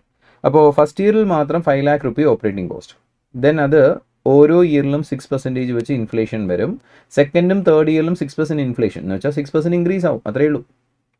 ഇനി fourth to sixth ഇയറിൽ 4% inflation വരും. അപ്പോൾ ആ ഓരോ ഇയറിലെയും എമൗണ്ടിൻ്റെ പുറത്ത് 4% ഇൻക്രിമെൻറ്റ് കൊടുത്ത് നമുക്ക് 4 മുതൽ 6 വരെയുള്ള ഓപ്പറേറ്റിംഗ് കോസ്റ്റ് കാൽക്കുലേറ്റ് ചെയ്യാം. Then the net salvage value vehicle at the end of 6th year will be 10 lakh. Salvage value തന്നിട്ടുണ്ട്. Depreciation for tax purpose will be 40% under written down value method. ഇപ്പോൾ WDV depreciation ആണ്, 40% depreciation ആണ്. അപ്പോൾ 5 വർഷവും 6 വർഷവും 6 depreciation ആയിരിക്കും ഉണ്ടാവുക. ഇനി marginal tax rate applicable is 35%. Cost of capital 8%. Assume that cost of negotiation and lease administration is നിൽ. അപ്പോൾ വേറെ കാര്യങ്ങളൊന്നുമില്ല. ടാക്സ് റേറ്റ് 35% ഉണ്ട്, കോസ്റ്റ് ഓഫ് ക്യാപിറ്റൽ 8% ഉണ്ട്. ചോദ്യം, analyse and assess the minimum annual lease rental the company should quote. അങ്ങനെയാണെങ്കിൽ നമ്മുടെ company quote ചെയ്യേണ്ട മിനിമം ലീസ് റെന്റ് എത്രയാണ് എന്നാണ് ചോദ്യം. എങ്ങനെ എടുക്കാം? ലീസ് റെന്റ് എക്സ് ആയിട്ട് കൊടുക്കാം. എക്സിന്ന് ഈ പറഞ്ഞ എക്സ്പെൻസസ് മൈനസ് ചെയ്യാം, ഡിപ്രീസിയേഷൻ മൈനസ് ചെയ്യാം, ടാക്സ് മൈനസ് ചെയ്യാം, ഡിപ്രീസിയേഷൻ ആഡ് ബാക്ക് ചെയ്യാം, ക്യാഷ് ഫ്ലോ കിട്ടും. ആ ക്യാഷ് ഫ്ലോയുടെ പ്രസന്റ് വാല്യൂ എടുക്കാം. Plus terminal cash flow. എന്താ terminal cash flow? Asset 10 lakh rupeesന് വിൽക്കുന്നുണ്ട്. അപ്പോൾ ഇവിടെ ഡിപ്രീസിയേഷൻ WDV ആണ്. അപ്പോൾ തന്നെ ഓർക്കുക, WDV ഡിപ്രീസിയേഷൻ ഉള്ള പ്രോഡക്റ്റ് സെല്ല് ചെയ്യുമ്പോൾ ചിലപ്പോൾ ക്യാപിറ്റൽ ഗെയിൻ വരാം. കാരണം WDV ഡിപ്രീസിയേഷൻ ആകുമ്പോൾ നമ്മുടെ സാൽവേജ് വാല്യൂവും നമ്മുടെ വിൽക്കുന്ന പ്രൈസും സെയിം ആവണം. അസറ്റിൻ്റെ ക്ലോസിംഗ് WDVയും സാൽവേജ് വാല്യൂ സെയിം ആവണമെന്നില്ല, ഡിഫറെൻ്റ് ആവാം. അപ്പോൾ ചിലപ്പോൾ അവിടെ ക്യാപിറ്റൽ ഗെയിൻ വരാം. ദെൻ ആ ഇൻ്ററിം ഇൻഫ്ലോയും ടെർമിനൽ ഇൻഫ്ലോയും കൂടെ ആഡ് ചെയ്താൽ നമുക്ക് total present value of inflow കിട്ടും. അപ്പോൾ അതിനെ ഏത് റേറ്റിൽ ഡിസ്കൗണ്ട് ചെയ്യണം? 8% ഡിസ്കൗണ്ട് ചെയ്യണം. കാരണം നമ്മുടെ കോസ്റ്റ് ഓഫ് ക്യാപിറ്റൽ 8% ആണ്. ആ 8% ഡിസ്കൗണ്ട് ചെയ്താൽ അത് ഔട്ട്ഫ്ലോയ്ക്ക് ഈക്വൽ ആകണം. അപ്പോൾ നമുക്ക് മിനിമം 8% റിട്ടേൺ കിട്ടും. കറക്റ്റ് അല്ലേ? ഇവിടുത്തെ കേസിൽ നമ്മുടെ പ്രോജക്റ്റിൻ്റെ IRR എത്രയാണ്? 8% ആണ്. അപ്പോൾ ഇൻഫ്ലോയെ 8% ഡിസ്കൗണ്ട് ചെയ്താൽ എത്ര കിട്ടുമോ അത് ഔട്ട്ഫ്ലോ ആയ 25 lakhന് ഇക്വേറ്റ് ചെയ്യാം. അപ്പോൾ നമുക്ക് എക്സിൻ്റെ വാല്യൂ വർക്കൗട്ട് ചെയ്യാൻ പറ്റും. എക്സ് എന്ന് പറഞ്ഞാൽ നമ്മൾ എന്താ എടുക്കുന്നത്? ലീസ് റെൻ്റ് ആണ് എക്സ് ആയിട്ട് എടുക്കുന്നത്. ഓക്കെ, അപ്പോൾ നമ്മൾ ആനുവൽ ലീസ് റെൻ്റ് എക്സ് ആയിട്ട് കൊടുക്കുന്നു. അതിൽ നിന്ന് എക്സ്പെൻസസ് മൈനസ് ചെയ്ത് ഇൻറ്ററിം ഇൻഫ്ലോ എടുക്കുന്നു. ആ ഇൻറ്ററിം ഇൻഫ്ലോയുടെ പ്രസൻറ്റ് വാല്യൂ പ്ലസ് ടെർമിനൽ ഇൻഫ്ലോയുടെ പ്രസൻറ്റ് വാല്യൂ രണ്ടും കൂടെ ചേരുമ്പോൾ total present value of inflow കിട്ടും. അതിനെ ഔട്ട്ഫ്ലോ ആയി 25 lakhന് ഇക്വേറ്റ് ചെയ്യാം. അപ്പോൾ നമുക്ക് എക്സിൻ്റെ വാല്യൂ വർക്കൗട്ട് ചെയ്യാൻ പറ്റും. ഓക്കെ ആണോ? പക്ഷേ ഇവിടെ ഒരു കാര്യം ഓർക്കേണ്ടത്, ഇവിടെ ഡിപ്രീസിയേഷൻ WDV ആണ്. അപ്പോൾ 5 വർഷം 5 ഡിപ്രീസിയേഷൻ ആണ്. ഓപ്പറേറ്റിംഗ് കോസ്റ്റും ഡിഫറെൻ്റ് ആണ്. ഓരോ വർഷവും ഇൻഫ്ലേഷൻ പറഞ്ഞിട്ടുണ്ട്. അപ്പോൾ 5 വർഷവും 6 വർഷവും 6 ഓപ്പറേറ്റിംഗ് കോസ്റ്റും ആയിരിക്കും വരുന്നുണ്ടാവുക. അപ്പോൾ ഇത് എക്സിന്ന് മൈനസ് ചെയ്യുമ്പോൾ കേസിൽ 6 വർഷം 6 എക്സിലുള്ള ഫിഗർ ആയിരിക്കും കിട്ടുക. കാൽക്കുലേഷൻ അൺനെസസറിലി കോംപ്ലിക്കേറ്റഡ് ആവും. അപ്പോൾ നമുക്കത് ഈസി ആക്കാൻ എന്ത് ചെയ്യണം എന്ന് ചോദിച്ചു കഴിഞ്ഞാൽ, ഈ എക്സ്പെൻസ് സെപ്പറേറ്റ് ആയിട്ട് എടുക്കാം, നമ്മളുടെ കോസ്റ്റ് എക്സ് എന്നുള്ള പാർട്ട് സെപ്പറേറ്റ് ആയിട്ട് എടുക്കാം. എന്ന് വെച്ചാൽ ഇവിടുത്തെ കേസിൽ ഇനിഷ്യൽ ക്യാഷ് ഫ്ലോ എത്ര രൂപയാണ്? 25 lakh rupees ആണ്. ഇതാണ് നമ്മളുടെ ഇനിഷ്യൽ ക്യാഷ് ഫ്ലോ. ഇനി interim cash flow. Interim cash flow എങ്ങനെ എടുക്കാം? നമുക്ക് let lease rent B X. Lease rent നമുക്ക് എക്സ് ആയിട്ട് കൺസിഡർ ചെയ്യാം. Lease rent B X. അപ്പോൾ 6 വർഷം എക്സ് ആണ്. ആ എക്സിൻ്റെ പ്രസൻറ്റ് വാല്യൂ. അപ്പോൾ ഞാൻ ലീസ് റെൻറ്റിൽ നിന്ന് എക്സ്പെൻസ് മൈനസ് ചെയ്യുന്നില്ല. എന്തുകൊണ്ടാണെന്ന് വെച്ചാൽ എക്സിൽ നിന്ന് 6 വർഷം 6 കാൽക്കുലേഷൻ ആയിപ്പോൾ. അപ്പോൾ ഞാൻ എക്സ് സെപ്പറേറ്റ് ആയിട്ട് എടുക്കുന്നു, ലീസ് റെൻറ്റ് സെപ്പറേറ്റ് ആയിട്ട് എടുക്കുന്നു, എക്സ്പെൻസ് സെപ്പറേറ്റ് ആയിട്ട് എടുക്കുന്നു. ഓക്കെ ആണോ? അപ്പോൾ ലീസ് റെൻറ്റ് എക്സ് ആണെങ്കിൽ PV ഓഫ് ലീസ് റെൻറ്റ്. അപ്പോൾ സാധാരണ നമ്മൾ എങ്ങനെ എടുക്കുക? എക്സിൽ നിന്ന് എക്സ്പെൻസ് മൈനസ് ചെയ്ത് അതിൻ്റെ പ്രസൻറ്റ് വാല്യൂ ആണ് എടുക്കുക. ഞാൻ എക്സ്പെൻസ് മൈനസ് ചെയ്യുന്നില്ല. പകരം ഞാൻ ആദ്യം ലീസ് റെൻറ്റിൻ്റെ മാത്രം പ്രസൻറ്റ് വാല്യൂ എടുക്കുന്നു. അത് കഴിഞ്ഞ് എക്സ്പെൻസിൻ്റെ മാത്രം പ്രസൻറ്റ് വാല്യൂ എടുത്തിട്ട് ലീസ് റെൻറ്റിൻ്റെ പ്രസൻറ്റ് വാല്യൂയിൽ നിന്ന് എക്സ്പെൻസിൻ്റെ പ്രസൻറ്റ് വാല്യൂ മൈനസ് ചെയ്യാം. അപ്പോൾ നമുക്ക് നെറ്റ് ഇൻ്ററിം ഇൻഫ്ലോ കിട്ടത്തില്ലേ? അതായിരിക്കും കുറച്ചുകൂടി എളുപ്പം. ഈ എക്സിൽ നിന്ന് മൈനസ് ചെയ്ത് ചെയ്യുന്നതിനേക്കാൾ എളുപ്പം അതായിരിക്കും. അപ്പോൾ PV ഓഫ് ലീസ് റെൻറ്റ് എന്ന് പറയുമ്പോൾ ലീസ് റെൻറ്റ് എക്സ് ആണ്. എക്സിൽ നിന്ന് നമ്മൾ ടാക്സ് മൈനസ് ചെയ്യണ്ടേ? അപ്പോൾ ആദ്യം നമുക്ക് ടാക്സ് മൈനസ് ചെയ്യാം. ടാക്സ് 35% ആണ്. അപ്പോൾ എക്സ് ലീസ് റെൻ്റ് ആണ്. അതിൽ നിന്ന് 35% ടാക്സ് മൈനസ് ചെയ്യാം. 0.35x മൈനസ് ചെയ്യാം. പോയിട്ട് നമ്മുടെ റെൻറ്റ് ആഫ്റ്റർ ടാക്സ് എത്ര വരും? 0.65x വരും. ഈ 0.65xൻ്റെ present value PV of lease rent 0.65xനെ ആനുവിറ്റി ഫാക്ടർ വെച്ച് മൾട്ടിപ്ലൈ ചെയ്യണം. എത്ര ആനുവിറ്റി ഫാക്ടർ? അവിടെ ഡിസ്കൗണ്ട് ഫാക്ടർ തന്നിട്ടുണ്ട്, ആനുവിറ്റി ഫാക്ടർ തന്നിട്ടുണ്ട്. 4.623 ആണ്. അപ്പോൾ 0.65x ഇൻറ്റു 4.623. സോ 0.65 ഇൻറ്റു 4.623 നമുക്ക് 3.005 എന്ന് കിട്ടും. 3.005 എക്സ്. അപ്പോൾ ഇതാണ് നമ്മളുടെ P V of lease rent. പക്ഷെ ഒരു കാര്യം ഓർക്കുക, ഇത് ലീസ് റെൻറ്റ് മാത്രമാണ്. ഇതിൽ നിന്ന് എക്സ്പെൻസസ് മൈനസ് ചെയ്തിട്ടില്ല. നമുക്ക് ഇനി എക്സ്പെൻസസ് സെപ്പറേറ്റ് ആയിട്ട് എടുക്കണം. 6 വർഷം പീരീഡാണ് പറഞ്ഞിരിക്കുന്നത്. അപ്പോൾ നമുക്ക് 6 വർഷത്തേക്കുള്ള ടേബിൾ പ്രിപ്പയർ ചെയ്യാം. ഇതിൽ ഓപ്പറേറ്റിംഗ് കോസ്റ്റിൽ സ്റ്റാർട്ട് ചെയ്യാം. ഓപ്പറേറ്റിംഗ് കോസ്റ്റ് എങ്ങനെ പറഞ്ഞിരിക്കണേ? ഫസ്റ്റ് ഇയറിൽ 5 lakh റുപ്പി. ഈ 5 lakhന് അവിടെ 6% ഇൻഫ്ലേഷൻ ആണ് സെക്കൻഡും തേർഡ് ഇയറിലും. അപ്പോൾ 5 lakhന് 6% ഇൻക്രിമെൻറ്റ്, ദെൻ അതിന് വീണ്ടും 6% ഇൻക്രിമെൻറ്റ്. അത് കഴിഞ്ഞാൽ 4th മുതൽ 6th വരെ 4% ആണ്. അപ്പോൾ ഇതിന് 4% ഇൻഫ്ലേറ്റ് ചെയ്യാം. അങ്ങനെ 6 വർഷത്തേക്കുള്ള ഓപ്പറേറ്റിംഗ് കോസ്റ്റ് എടുക്കാം. ഇനി അതിൻ്റെ കൂടെ എന്തുണ്ട്? ഡിപ്രീസിയേഷൻ ഉണ്ട്. അപ്പോൾ ഡിപ്രീസിയേഷൻ അത് 40% WDV മെത്തേഡ് എന്നാണ് പറഞ്ഞിരിക്കുന്നത്. അപ്പോൾ WDV മെത്തേഡിലുള്ള ഡിപ്രീസിയേഷൻ ഒന്ന് മാറ്റി വർക്കൗട്ട് ചെയ്യണം. അപ്പോൾ ഓപ്പണിംഗ് 25 lakh, ഡിപ്രീസിയേഷൻ അറ്റ് 40%. അപ്പോൾ 25 lakhൻ്റെ 40% ഡിപ്രീസിയേഷൻ. ക്ലോസിംഗ് WDV 25 lakhൽ നിന്ന് 10 lakh പോയിട്ട് 15 lakh. സെക്കൻഡ് ഇയറിൽ 15 lakh, അതിന് 40% depreciation 6 lakh rupee, closing WDV 9 lakh. അങ്ങനെ 6 വർഷത്തെ ഡിപ്രീസിയേഷൻ വർക്കൗട്ട് ചെയ്യണം. അപ്പം നമുക്ക് 6 വർഷത്തെ ഡിപ്രീസിയേഷൻ കിട്ടി.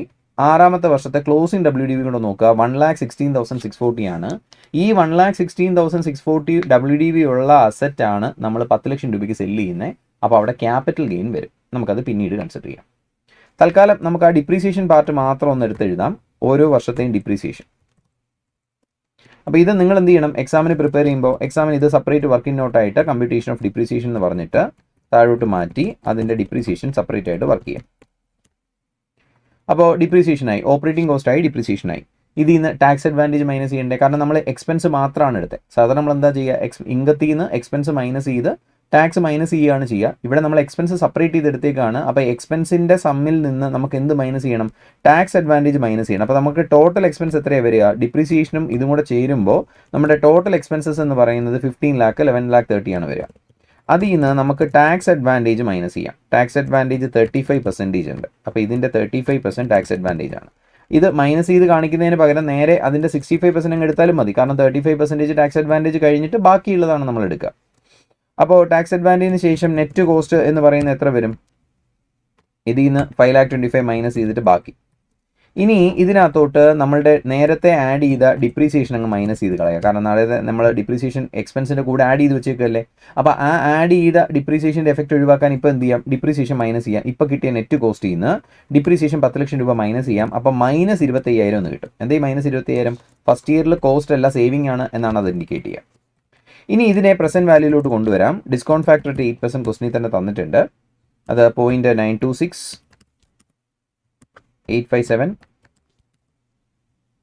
794, 735, 681, 630.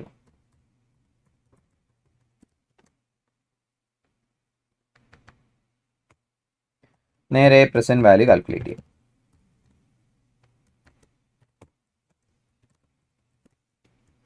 അപ്പോൾ നമുക്ക് present value of cash flow കിട്ടി. ഇതെന്ന് പറയുന്നത് കോസ്റ്റിൻ്റെ പ്രസൻറ്റ് വാല്യൂ ആണ്. നമ്മുടെ കോസ്റ്റ് എടുത്തു. പ്രത്യേകം മനസ്സിലാക്കുക, നമ്മൾ സാധാരണ എന്താ ചെയ്യുക? എക്സിൽ നിന്ന് ഈ കോസ്റ്റ് മൈനസ് ചെയ്യുകയാണ് ചെയ്യുക. നമ്മൾ അതിന് ചെയ്യുന്നതിന് പകരം എക്സിനെ മാറ്റി വെച്ചു, കോസ്റ്റ് ഒരുമിച്ചെടുത്തു.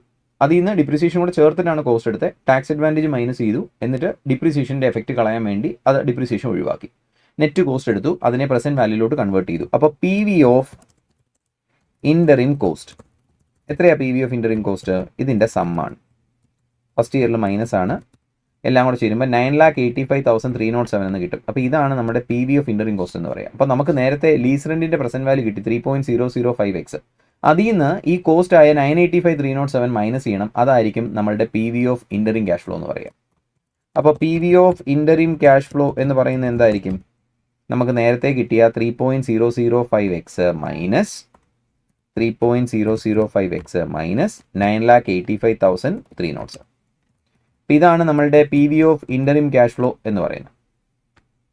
ഇനി ടെർമിനൽ ക്യാഷ് ഫ്ലോ ഉണ്ട്. P V of terminal cash flow എത്രയാണ് നമുക്ക് ടെർമിനൽ കിട്ടുക? 10 lakh rupees ആണ്.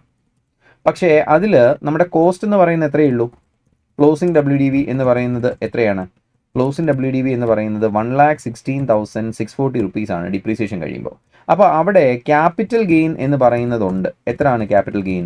കാരണം 1,16,000 കോസ്റ്റുള്ള അസറ്റ് 10 lakhന് സെല്ല് ചെയ്യുമ്പോൾ 8,83 റുപ്പി ക്യാപിറ്റൽ ഗെയിൻ ആണ്. അപ്പോൾ അതിന് നമ്മൾ ടാക്സ് അടയ്ക്കേണ്ടതായിട്ട് വരും. ക്യാപിറ്റൽ ഗെയിൻ ടാക്സ് വരും 35%. അപ്പോൾ 8,83യുടെ 35% ക്യാപിറ്റൽ ഗെയിൻ ടാക്സ് ആണ്. 3,09,000 റുപ്പി ക്യാപിറ്റൽ ഗെയിൻ ടാക്സ് ആണ്. അപ്പോൾ നെറ്റ് ടെർമിനൽ വാല്യൂ എന്ന് പറയുന്നത് എത്രേ കാണൂ? ഈ 10 lakh റുപ്പീസിൽ നിന്ന് ടാക്സ് 3,09,000 പോയിട്ട് ബാക്കി 6,90,000 റുപ്പീസേ ഉണ്ടാവുള്ളൂ. അങ്ങനെയാണെങ്കിൽ PV ഓഫ് ടെർമിനൽ എന്ന് പറയുന്നത് എത്ര? 6,90,000 ഇൻറ്റു നമ്മുടെ ഡിസ്കൗണ്ടിങ് ഫാക്ടർ എത്ര? 6ാമത്തെ വർഷത്തെ ഡിസ്കൗണ്ട് ഫാക്ടർ 0.630 ആണ്. അപ്പോൾ ഇൻറ്റു 0.630 നമുക്ക് 4,35,290 എന്ന് കിട്ടും. ഇതാണ് നമ്മളുടെ terminal cash flow.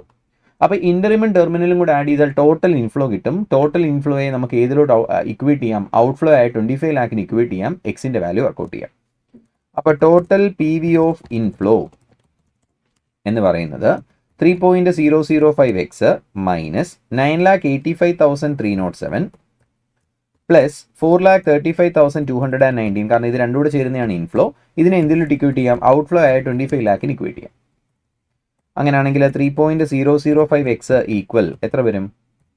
25 lakh minus 4,35,219 plus 9,85,307. എക്സിൻ്റെ വാല്യൂ ഈക്വൽ 30,50,000 ഡിവൈഡഡ് ബൈ 3.005 എന്ന് പറയുമ്പോൾ 10,15,004 റുപ്പീസ് എന്ന് കിട്ടും. ഓക്കെ ആണോ? അപ്പോൾ നമുക്ക് കിട്ടിയ എക്സിൻ്റെ വാല്യൂ എത്ര? 10,15,004 എന്ന് വെച്ചാൽ എക്സ് എന്ന് പറഞ്ഞാൽ എന്താണ്? അത് ലീസ് റെൻ്റ് ആണ്. അപ്പോൾ നമ്മൾ കോട്ട് ചെയ്യേണ്ട ലീസ് റെൻ്റ് എത്ര? 10,15,004 ആണ്. നമുക്ക് ആൻസർ ഒന്ന് ചെക്ക് ചെയ്യാം. നമ്മുടെ സജസ്റ്റഡ് ആൻസർ ഇവിടെ കിടപ്പുണ്ട്. അവിടെ ലീസ് റെൻ്റൽ ബിഫോർ ടാക്സ് എന്ന് പറയുന്നത് 10,15,022 ആണ് നമുക്ക് കിട്ടിയിരിക്കുന്നത്. നമുക്ക് കിട്ടിയത് 4 എന്നാണ്. ഒരു 20 രൂപയോ 18 രൂപയുടെ വ്യത്യാസം, അത്രയേ ഉള്ളൂ. റൗണ്ട് ഓഫ് ഡിഫറൻസ് കാരണം സംഭവിക്കുന്നതാണ്. അപ്പോൾ നമ്മൾ ടാക്സിന് മുമ്പ് കോട്ട് ചെയ്യേണ്ട ലീസ് റെൻ്റ് എന്ന് പറയുന്നത് 10,15,000 റുപ്പീസ് ആണ്. അപ്പോൾ ഈ 10,15,000 റുപ്പീസ് കോട്ട് ചെയ്താൽ നമുക്ക് ഈ പറയുന്ന പോലെ 8% റിട്ടേൺ അതിൽ നിന്ന് ജനറേറ്റ് ചെയ്യാനായിട്ട് പറ്റും. ഓക്കെ ആണോ? നെക്സ്റ്റ് ക്വസ്റ്റ്യൻ നോക്കാം. Zazig Limited is a company that specializes in building plant and machinery for the chemical industry. The company is in the process of bidding for new chemical project. The chief bidding engineer has come up with a net present value estimate of 8,365.90 lakh. അപ്പോൾ നമ്മുടെ chief bidding engineer പറയുന്ന NBV എന്ന് പറയുന്നത് 8,365.90 lakh ആണ്. His input include a company's weighted average cost of capital of 9%, cash inflow of 21 lakh which are expected at the end of third year.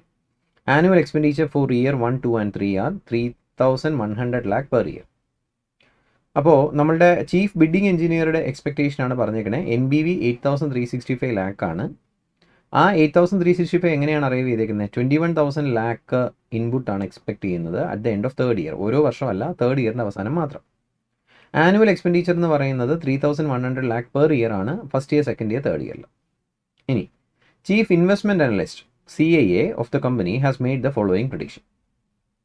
For the best case scenario, CIA predicted weighted average cost of capital of 7.5%, inflow of 22 lakh at the end of second year, and outflow of 4,200 lakh at the end of first year and 5,200 lakh at the end of second year. അപ്പോൾ best case scenario പറഞ്ഞിട്ടുണ്ട്. നമ്മുടെ cost 7.5% ആണ്, inflow 22,000 lakh ആണ്, outflow 4,200 lakh വീതമാണ്. ഇനി for worst case scenario he predicted weighted average cost of capital of 10%, cost 10%, inflow 12,600 lakh at the end of fourth year, outflow 2,100 lakh at the end of each year for 4 years. The initial investment is zero in all cases. ചോദ്യം എന്താണ്? Analyse the best case scenario and worst case scenario. അങ്ങനെയാണെങ്കിൽ best case scenario worst case scenario explain ചെയ്യാനാണ് പറഞ്ഞിരിക്കുന്നത്. ഭയങ്കര easy ആയിട്ടുള്ളൊരു question. 7 മാർക്കിൻ്റെ question ആണ്, sure shot ആണ്. അതിൽ പ്രത്യേകിച്ച് ഒന്നും നഷ്ടപ്പെടുത്താനില്ല. കാരണം ബെസ്റ്റ് കേസ് NBV കണ്ടുപിടിക്കണം, വേഴ്സ്റ്റ് കേസ് NBV കണ്ടുപിടിക്കണം. എന്ത് ചെയ്യണം? ഓരോ കേസിലും NBV കാൽക്കുലേറ്റ് ചെയ്യാം. ഇതൊക്കെ ക്വസ്റ്റ്യൻ കാണുന്ന സമയത്ത് എന്തോ വലിയ ക്വസ്റ്റ്യൻ ആയിട്ട് ഫീൽ ചെയ്യാം, അത്രയേ ഉള്ളൂ. ബെസ്റ്റ് കേസ് സെനാരിയോ എന്ന് പറഞ്ഞാൽ ബെസ്റ്റ് കേസിൽ NBV കാണുക. അപ്പോൾ ബെസ്റ്റ് കേസിൽ NBV എന്ന് പറയുന്നത് എത്രയാണ് പറഞ്ഞേക്കുന്നത്? ഇൻഫ്ലോ 22,000 lakh ആണ് at the end of second year. അപ്പോൾ ഇൻഫ്ലോ എന്ന് പറയുന്നത് 22,000 lakh ഇൻ ഇയർ 2. അപ്പോൾ അതിൻ്റെ present value 22,000 into present value ഏത് റേറ്റിൽ അവിടുത്തെ കോസ്റ്റ് ഓഫ് ക്യാപിറ്റൽ പറഞ്ഞിട്ടുണ്ട് 7.5%. അപ്പോൾ PVIF 7.5% 1 to 2 years തന്നിട്ടുണ്ട് 0.930 and 0.865. അപ്പോൾ 0.865. So 22,000 into 0.865 19,030. ഇനി PVF ഔട്ട്ഫ്ലോയുടെ കേസ് അവർ പറഞ്ഞേക്കുന്നത് എങ്ങനെയൊക്കെയാണ്? അവർ ഔട്ട്ഫ്ലോ പറഞ്ഞേക്കുന്നത് ബസ് കേസിൽ 4,200 lakh at the end of first year and 5,200 lakh at the end of second year. അപ്പോൾ അവിടെ 2 വർഷമായിട്ടാണ് പറഞ്ഞേക്കുന്നത്, first year second year. First ഇയറിൽ 4,200 lakh and second year 5,200 lakh. ഓരോ വർഷത്തെ പ്രസൻറ്റ് വാല്യൂ ഫാക്ടർ ഒരു ക്വസ്റ്റിനിൽ തന്നെ തന്നിട്ടുണ്ട് 0.930 0.865 മൾട്ടിപ്ലൈ ചെയ്താൽ ഇതാണ് അവിടുത്തെ PV ഫാക്ടേഴ്സ് എന്ന് പറയുന്നത്. പ്രസൻറ്റ് വാല്യൂ ഇത്രയും കിട്ടും. അങ്ങനെയാണെങ്കിൽ NPV എത്ര കിട്ടും? NPV എന്ന് പറയുന്നത് 19,030 മൈനസ് 8,404 10,626 lakh എന്ന് NPV കിട്ടും. അപ്പോൾ ഇതാണ് അവിടുത്തെ ബെസ്റ്റ് കേസ് NPV എന്ന് പറയുന്നത്. അടുത്ത വേഴ്സ്റ്റ് കേസ് എന്നായിരിക്കും? വേഴ്സ്റ്റ് കേസ് NPV എങ്ങനെ എടുക്കാം? വേഴ്സ്റ്റ് കേസ് NPVയുടെ കേസിൽ weighted average cost of capital 10% ആണ്. ഇൻഫ്ലോ 12,600 lakh ആണ് at the end of 4th year ആണ്. അപ്പോൾ ഇൻഫ്ലോ 12,600 lakh ഇൻ ഇയർ ഏത് വർഷം? 12,600 lakh എന്ന് പറയുന്നത് at the end of 4th year. അപ്പോൾ നേരെ 12,600 lakhൻ്റെ present value cost of capital 10% ആണ്. അപ്പോൾ 10%ൽ നാലാമത്തെ വർഷത്തെ ഡിസ്കൗണ്ട് ഫാക്ടർ തന്നിട്ടുണ്ട് 0.683 ആണ്.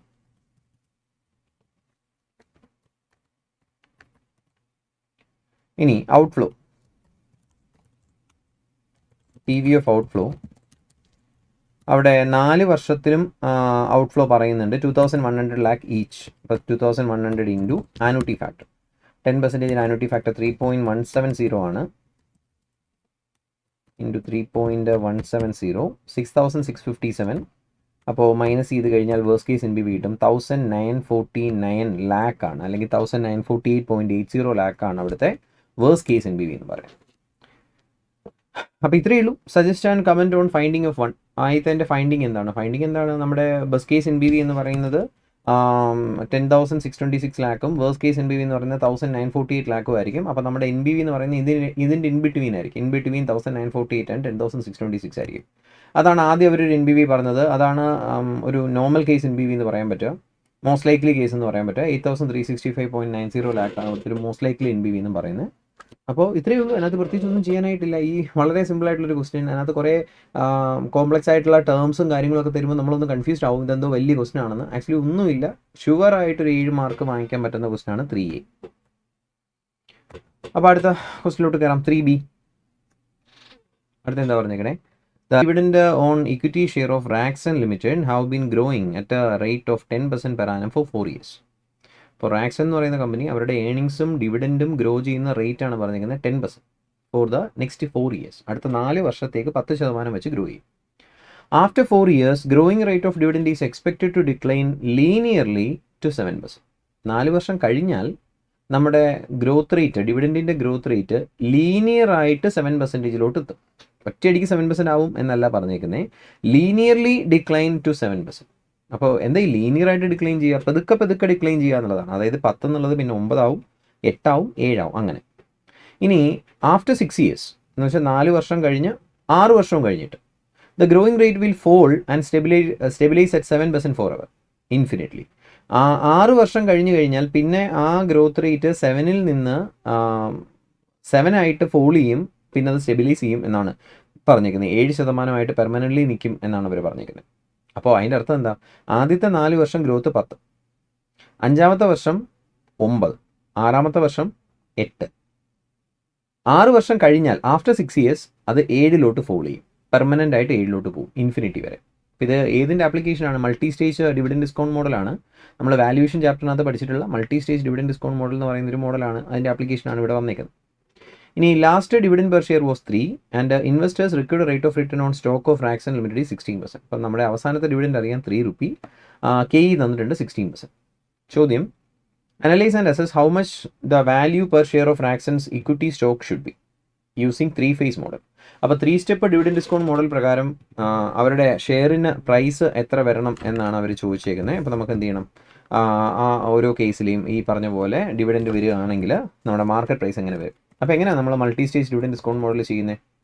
നമ്മൾ multi stage dividend discount model answer ചെയ്യുന്നത് എങ്ങനെയാണെന്ന് വെച്ച് കഴിഞ്ഞാൽ നമ്മൾ എക്സ്പെക്റ്റഡ് ഡിവിഡൻഡ് കാൽക്കുലേറ്റ് ചെയ്യും, D1 കണ്ടുപിടിക്കും അടുത്ത 7 വർഷത്തേക്ക്. 7ാമത്തെ വർഷം മുതൽ ഇൻഫിനിറ്റി വരെ ഒറ്റ ഗ്രോത്ത് റേറ്റ് ആണ്. അവിടെ വെച്ചുകൊണ്ട് നമ്മൾ ഫോമുല അപ്ലൈ ചെയ്യും, D1/KE-D എന്ന് പറഞ്ഞ ഫോമുല അപ്ലൈ ചെയ്യും. അപ്പോൾ അവിടെ നമുക്ക് മാർക്കറ്റ് പ്രൈസ് കിട്ടും. ഇനി അടുത്ത 7 വർഷത്തെ ഡിവിഡൻഡിൻ്റെയും 7ാമത്തെ വർഷത്തെ മാർക്കറ്റ് പ്രൈസിൻ്റെയും കൂടെ പ്രസൻറ്റ് വാല്യൂ ആയിരിക്കും നമ്മളുടെ ഷെയറിൻ്റെ കറണ്ട് മാർക്കറ്റ് പ്രൈസ് എന്ന് പറയുന്നത്. ഓക്കെയാണോ? നമ്മുടെ റെക്കോർഡ് ക്ലാസ്സിനകത്ത് വളരെ ഡീറ്റെയിൽ ആയിട്ട് എടുത്തിട്ടുള്ളൊരു ഏരിയയാണ് ഈ multi stage dividend discount model എന്ന് പറയുന്നത്. അപ്പോൾ നേരെ നമുക്ക് അടുത്ത 7 വർഷത്തേക്കുള്ള ഡിവിഡൻഡ് പ്രെഡിക്റ്റ് ചെയ്യാം.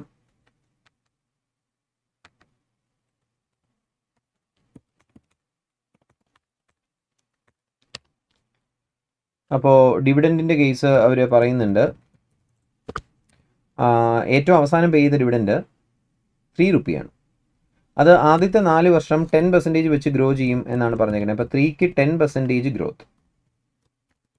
അപ്പോൾ അങ്ങനെ ആദ്യത്തെ 4 വർഷത്തെ ഡിവിഡൻഡ് കാൽക്കുലേറ്റ് ചെയ്യുക. അപ്പോൾ ആദ്യത്തെ 4 വർഷം 10% വെച്ചാണ് ഗ്രോ ചെയ്യുന്നത്. അപ്പോൾ അവസാനം പേ ചെയ്ത ഡിവിഡൻഡായ 3 രൂപ നമ്മൾ 10% വെച്ച് ഗ്രോ ചെയ്തു.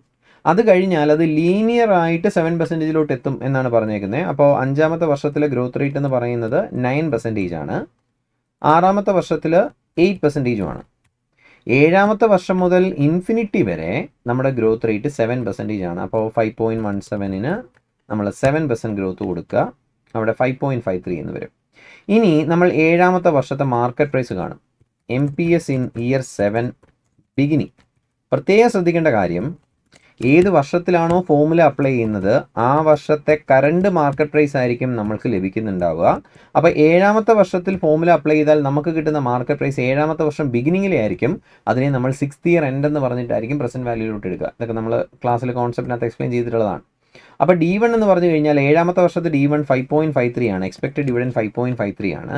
Divided by KE-G. KE പറഞ്ഞിട്ടുണ്ട് 16% മൈനസ് ഗ്രോത്ത് റേറ്റ് 7%. അപ്പോൾ 5.53 ഡിവൈഡഡ് ബൈ 9% എന്ന് വരും. നമുക്ക് മാർക്കറ്റ് പ്രൈസ് 61.44 എന്ന് കിട്ടും. ഇനി നമുക്ക് വേണ്ടത് എന്താ? കറണ്ട് മാർക്കറ്റ് പ്രൈസ് ആണ്. അപ്പോൾ കറണ്ട് മാർക്കറ്റ് പ്രൈസ് നമുക്ക് എങ്ങനെ കാൽക്കുലേറ്റ് ചെയ്യാം? അടുത്ത 6 വർഷത്തെ ഡിവിഡൻഡ്, 6 വർഷത്തെ ഡിവിഡൻഡ് 7ാമത്തെ വർഷത്തെ മാർക്കറ്റ് പ്രൈസ്. പക്ഷേ 7ാമത്തെ വർഷം എന്ന് പറയുന്ന 6ാമത്തെ വർഷം തന്നെയാണ്, കാരണം 7ാമത്തെ വർഷം ബിഗിനിങ്ങിലെ മാർക്കറ്റ് പ്രൈസ് ആണ് നമുക്ക് കിട്ടുന്നത്. അത് 61.44 ആണ്. അപ്പോൾ ആ 61.44 6ാമത്തെ വർഷത്തെ മാർക്കറ്റ് പ്രൈസ് ആയിട്ട് വേണം എടുക്കാൻ, കാരണം 7ാമത്തെ വർഷം ബിഗിനിങ്ങിലേതാണ്. Discount factor at 16%. ക്വസ്റ്റ്യൻ തന്നെ തന്നിട്ടുണ്ട്, ഓരോ വർഷത്തെയും ഡിസ്കൗണ്ട് ഫാക്ടർ എടുക്കാം. 0.862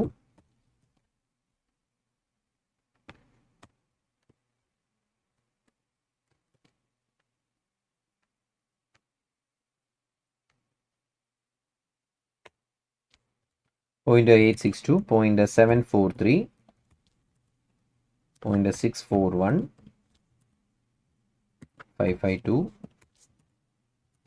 476, 410 and 354. നേരെ പ്രസൻറ്റ് വാല്യൂയിലോട്ട് കൺവേർട്ട് ചെയ്യുക, ഓരോ വർഷത്തെ ഡിവിഡൻഡിൻ്റെയും പ്രസൻറ്റ് വാല്യൂ. ദെൻ അതിൻ്റെ സം എടുക്കുക. ഇതായിരിക്കും ആ ഷെയറിൻ്റെ കറണ്ട് മാർക്കറ്റ് പ്രൈസ് എന്ന് പറയുന്നത്, വിച്ച് ഈസ് 36.67 റുപ്പീസ്. ഓക്കെ ആണോ?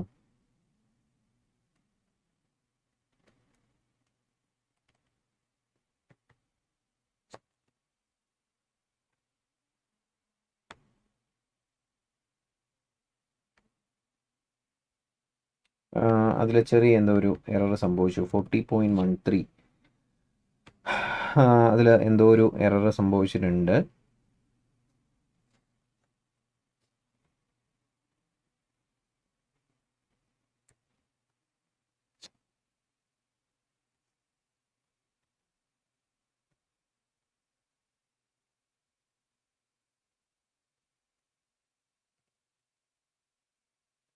നമുക്ക് മാർക്കറ്റ് പ്രൈസ് കിട്ടിയത് 61.44. ഞാൻ നേരത്തെ ചെയ്തപ്പോൾ എനിക്ക് ആൻസർ കിട്ടിയിരുന്നു.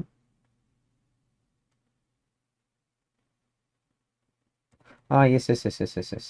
ഇവിടെ 6ാമത്തെ വർഷത്തെ ഡിസ്കൗണ്ട് ഫാക്ടറാണ് 0.410 ആണ് എടുക്കേണ്ടത്.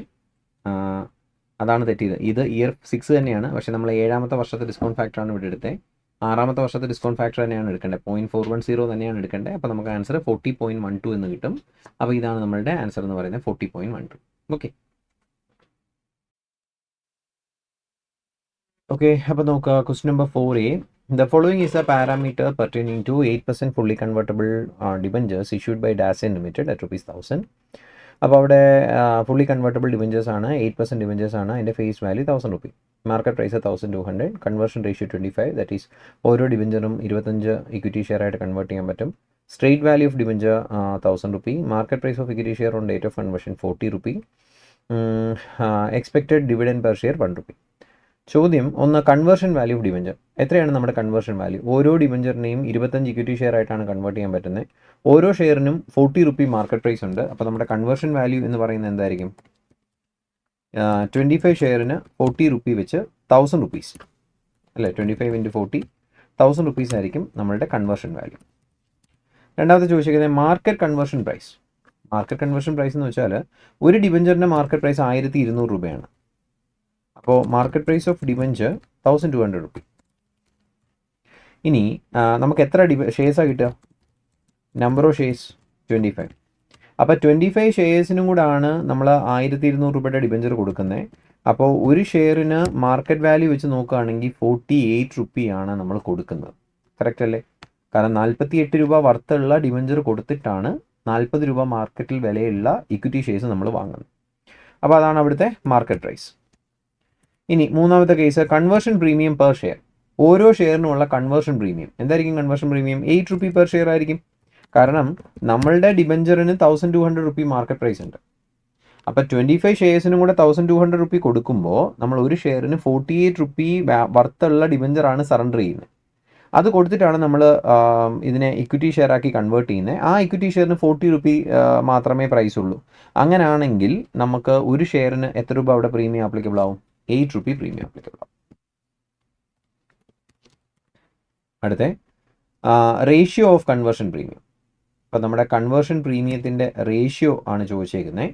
അപ്പോൾ റേഷ്യോ ഓഫ് കൺവേർഷൻ പ്രീമിയം എന്ന് പറയുമ്പോൾ ₹8 ആണ് ഒരു ഷെയറിന് പ്രീമിയം ആയിട്ട് വരുന്നത്.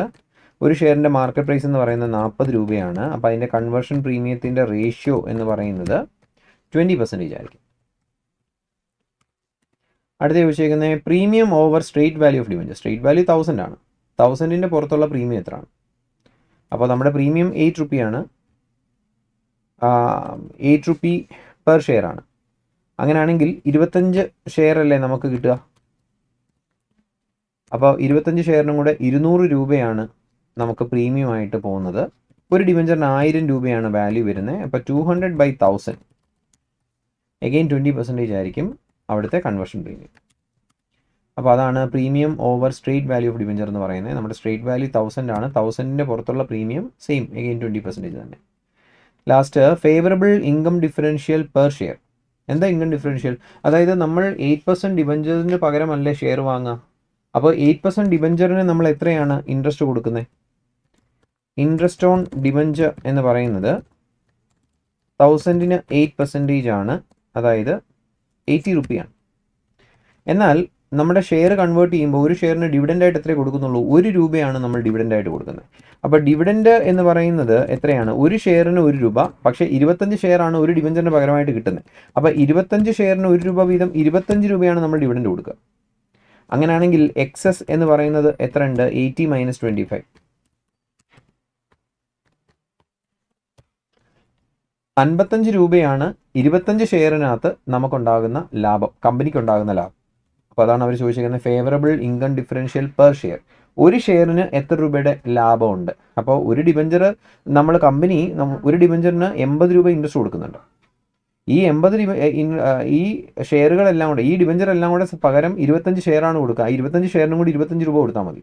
അപ്പോൾ നമ്മൾ മൊത്തത്തിൽ 25 ഷെയറിന് ₹55 എക്സസ് കൊടുക്കുകയാണ്. അപ്പോൾ ഓരോ ഷെയറിനും എത്ര രൂപ ലാഭമുണ്ട്? ഡിവൈഡഡ് ബൈ 25, ₹2.2 പെർ ഷെയർ നമുക്ക് ഇൻകം ഡിഫറൻഷ്യൽ ഉണ്ടാവും. ഓക്കെ ആണോ? ബേസിക്കലി ഒരു സില്ലി ക്വസ്റ്റ്യൻ, 7 മാർക്ക് ഷുവർ ഷോട്ടാണ് കമ്പാരിറ്റീവ്ലി. അതിൻ്റെ ബി പാർട്ടോടെ നോക്കുക. Miss Ayara, an investor, is trying to analyze the performance of 4 funds. The relevant data about the fund is given as under 4 fund ഉണ്ട്, RE, SE, AE and TE. Return തന്നിട്ടുണ്ട്. Variance standard ഡീവിയേഷൻ്റെ square ആണ് variance തന്നിട്ടുണ്ട്. Unsystematic risk തന്നിട്ടുണ്ട്. The variance on return from market portfolio is 360. The variance of market under 360. Risk-free rate is 7%. Given beta equal systematic risk by market risk, square root of systematic risk by market risk. Okay, അപ്പോൾ അതാണ് അവർ ബീറ്റയുടെ value ആയിട്ട് തന്നേക്കുന്നത്. Analyse and assess rewards to volatility ratio and rank these portfolio using Sharpe measure and Treynor ratio. അപ്പോൾ അവിടെ Sharpe റേഷ്യോയും Treynor റേഷ്യോയും കമ്പ്യൂട്ട് ചെയ്യാനായിട്ടാണ് ആവശ്യപ്പെട്ടേക്കുന്നത്. അപ്പോൾ എന്താ Sharpe ratio? Return of portfolio minus risk free rate divided by standard deviation of portfolio. Treynor റേഷ്യോയോ return of portfolio minus risk free rate divided by beta. അപ്പോൾ 2 കേസ് കെട്ടുകളാണ് അവർ ചോദിച്ചേക്കുന്നത്. ഒന്നാമത്തെ കേസ് ഷാർപ്പ് റേഷ്യോ. അപ്പോൾ ഷാർപ്പ് റേഷ്യോ എന്ന് വെച്ചാൽ return of portfolio minus risk free rate divided by standard deviation portfolio. അപ്പോൾ അവിടെ 4 പോർട്ട്ഫോളിയോ ഉണ്ട്, RE, SE, AE and TE. ഇനി ഓരോരുത്തരുടെയും റിട്ടേൺ തന്നിട്ടുണ്ട്. എത്രയ്ക്കാണ് return of portfolio? 16, 21, 16 and 4. 16 and 14. Return of portfolio minus risk free rate 7 ആണ്, എല്ലാ കേസിലും 7. സ്റ്റാൻഡേർഡ് ഡീവിയേഷൻ പോർട്ട്ഫോളിയോ വേരിയൻസിൻ്റെ സ്ക്വയർ റൂട്ട് എടുത്താൽ മതി. അപ്പോൾ സ്ക്വയർ റൂട്ട് ഓഫ് 215, അപ്പോൾ അവിടെ 14.66. അടുത്ത square root of 304, square root of 104, square root of 126.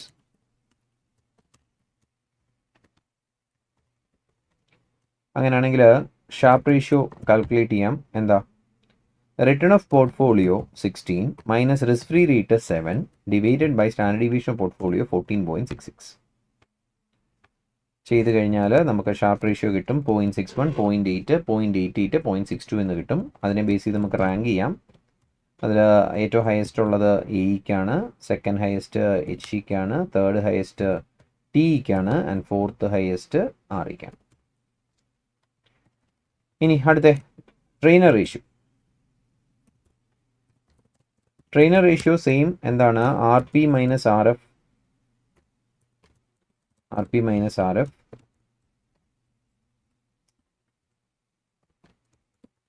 Divided by beta. അപ്പോൾ അവിടെ അതേപോലെ തന്നെ ബീറ്റ കൂടെ കാൽക്കുലേറ്റ് ചെയ്യണം. ഇത് 4 പേരുടെ ഇത് കിട്ടി. ഇനി ബീറ്റയുടെ കേസിൽ കമ്പ്യൂട്ടേഷൻ അവർ തന്നെ പറഞ്ഞിട്ടുണ്ട്. Beta square root of systematic risk by market risk ആണ്.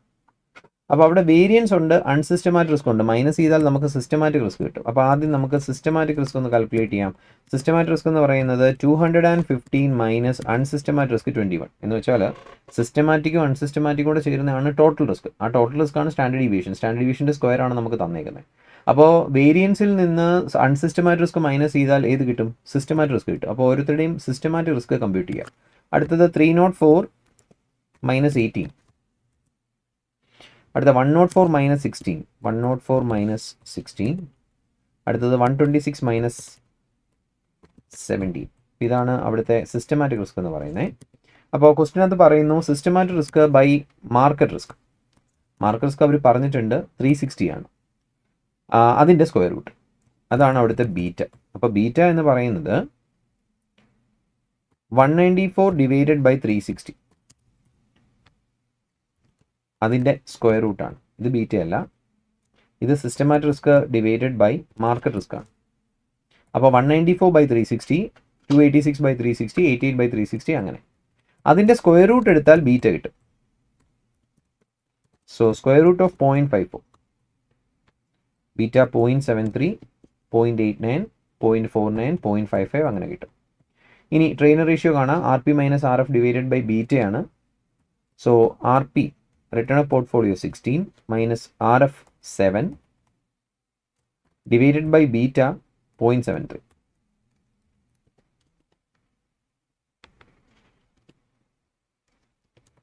അങ്ങനെ 4 പേരുടെയും ട്രെയിനർ റേഷ്യോ കാൽക്കുലേറ്റ് ചെയ്യാം. ഇതാണ് അടുത്ത ട്രെയിനർ റേഷ്യോ. അതിനെ ബേസ് ചെയ്ത് റാങ്ക് ചെയ്യുക. ഏറ്റവും ഹയസ്റ്റ് വരുന്നത് എഇക്കാണ്, സെക്കൻഡ് HEക്കാണ്, തേർഡ് ഇതിനാണ്, ഫോർത്ത് ഫസ്റ്റ് പ്രോജക്റ്റ്.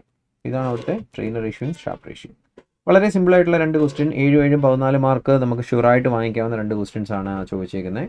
നമ്മളുടെ കൺവേർഷൻ്റെ കേസും അടുത്ത ട്രെയിനർ റേഷ്യോയും സ്റ്റാഫ് റേഷ്യോയും കാൽക്കുലേറ്റ് ചെയ്യാനും. ഓക്കെ, സോ ക്വസ്റ്റ്യൻ നമ്പർ 5 നോക്കാം. മിസ്റ്റർ സനൂം is adviser of Max Mutual Fund. A study by Max Mutual Fund has revealed the parameter in respect of 3 securities as given below. So AB Limited, BM Limited, CX Limited, standard deviation under correlation with the index under. Standard deviation of market is observed to be 15%.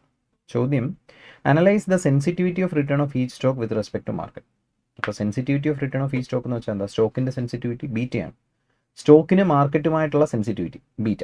അപ്പോൾ beta എന്താ കാണാനുള്ള formula?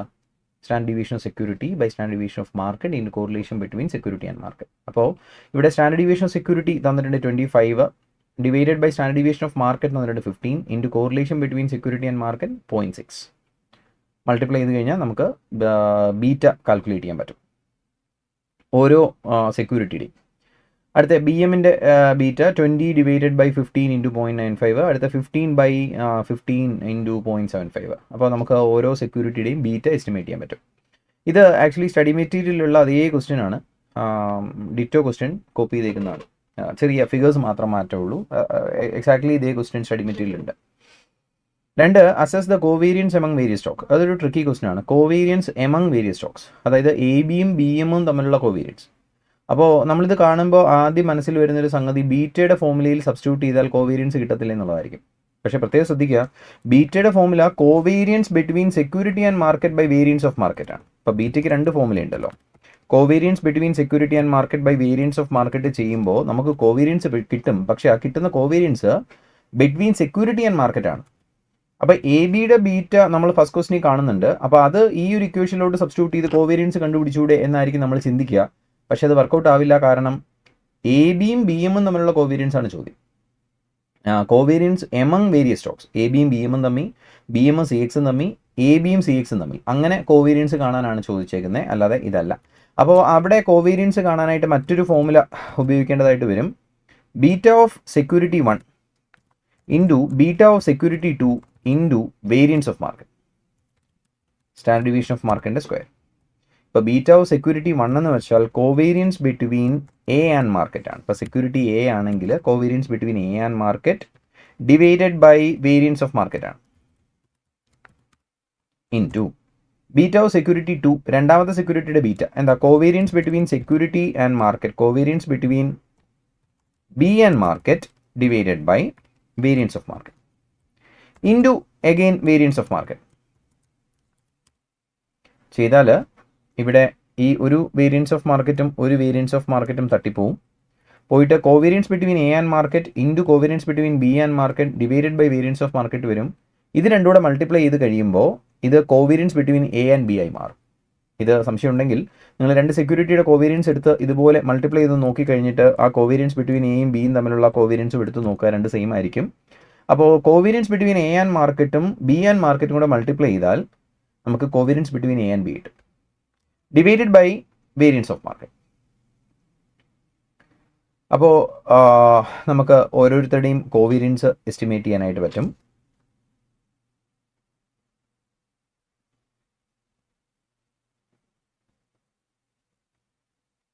Okay, അപ്പോൾ ഇത് exactly solve ചെയ്ത മറ്റൊരു question ഇവിടെ ഉണ്ട്.